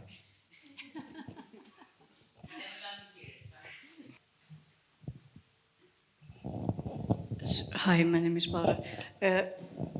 Might be off topic, but I heard you when you were talking about how now people are more focused on marketing, possibly than competition between each other instead of cooperation.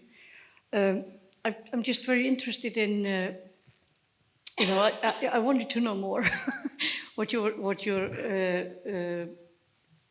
think it means for young artists or new artists in this new environment. Do we have the option to become as experimental as they were? So when I was mentioning the idea of promotion or people showing their work, they do use these platforms, and I think it maybe goes back to something that was mentioned about, this appel to artists to archive their work and to, make documents of their work. And I think that that's something that I often mention to students is, well, if you're putting all of your work on these platforms, where is that work going to be in 10 years or in 20 years from now? So that really was what I was thinking about with that.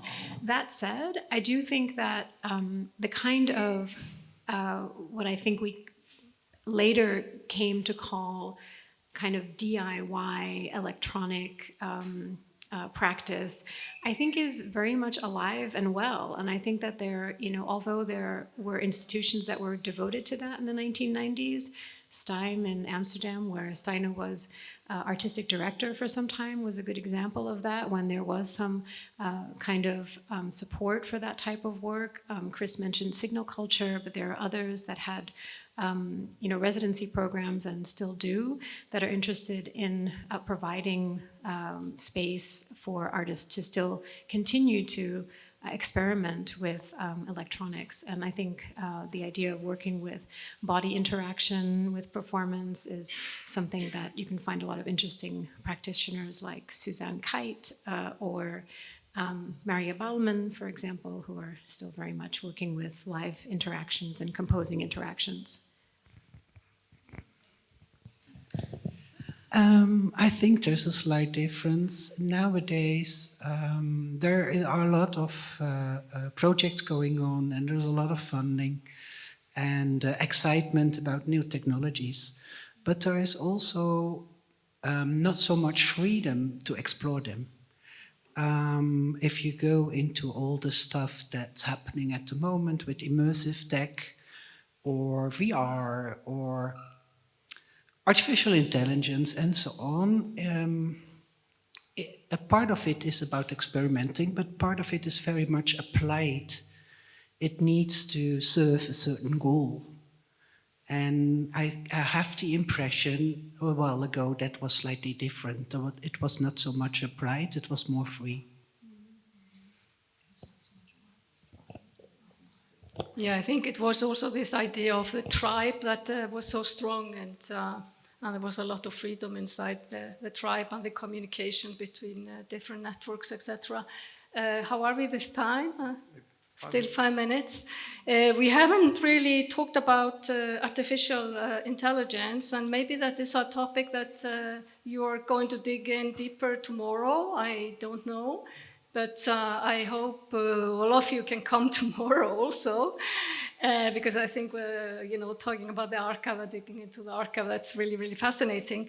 But could you maybe just sort of tell us a little bit how you are using, because I think you are using artificial intelligence to sort of dig into the archive and construct the archive. So I think that would be very interesting for the audience to hear about that. Yes? Or is it just a future project? Okay. I'm thinking about one artist's work.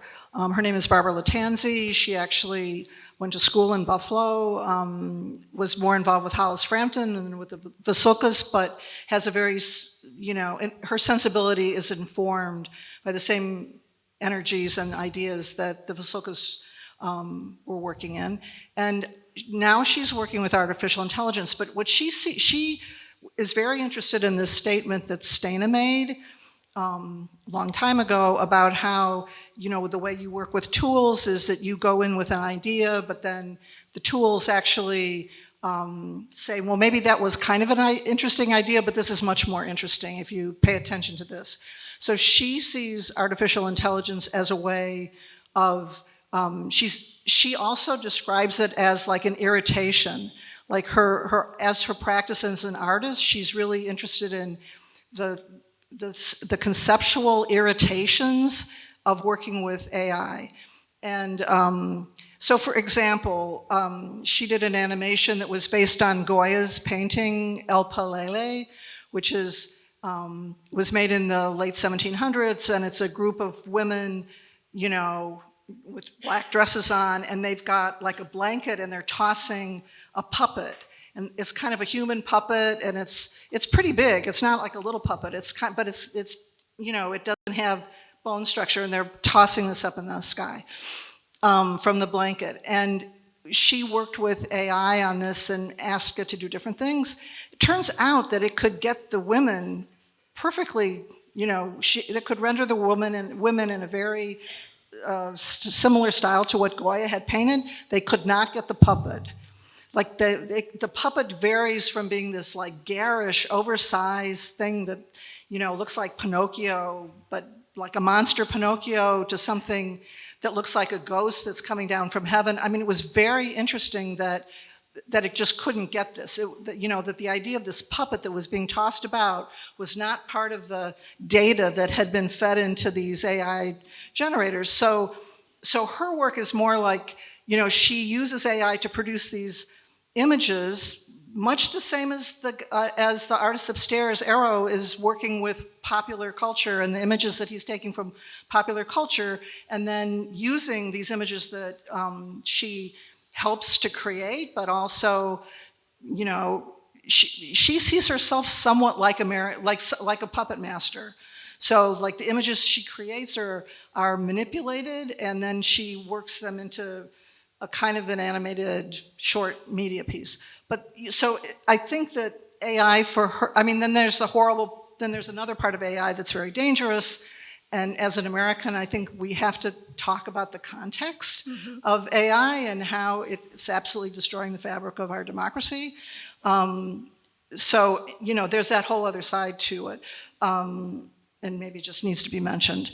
But I think that artists are working with this new technology in very different ways. But essentially, the reason I bring her up is that she's very inspired by the comment that Steina made, because this is very similar to the way she sees what she's doing, asking certain questions, having an irritation, and then really needing to, see what the machine tells her. What's her name again? Barbara Lattanzi, Lattanzi. You can look up Wilderness Puppets and Barbara Lattanzi, and you'll find her work. And sorry, were you asking about the application of AI as a creative medium or as an archiving or preservation solution? Also about the how you were thinking about using AI for sort of organizing the archive. Yeah, well, I would say that 5 years ago, I should explain that my regular job is that in addition to preserving the time-based media collection at LACMA, we're on a team that oversees the database for all the collections and digital asset management system for archival collections as well. And yeah, 5 years ago, we were under an immense amount of pressure to start using AI to start pumping things to our collections website. And at that point in time, there were a lot of reasons not to. For example, a lot of automatically racist generated tags for things and whatnot that we didn't have the proper vetting processes to make sure that what we were putting out there was actually ethical or accurate. And as for now, there certainly have been more advances in the learning modules for that. But yeah, I would have to agree with Chris. I can't help but think of the Brotherhood and how that is a work that was using military machinery to sort of turn it on itself. And I'm just speaking from my personal vantage point of where I'm at in terms of using it as a tool. I think there are opportunities that I've heard around, for example, code migration for software-based art, that would be a perfect application of that, because it's machines talking to machines and figuring out how to translate the behaviors of software into something that is more sustainable in the long term. And I'm interested in those applications. But yeah, I have to say personally, I have trepidations about using it for archival processes, though I do see the utilities. Okay, any more questions? Okay, so there are drinks waiting, and it's been a long day, so thank you very much. It's very nice to meet you. Thank you very much.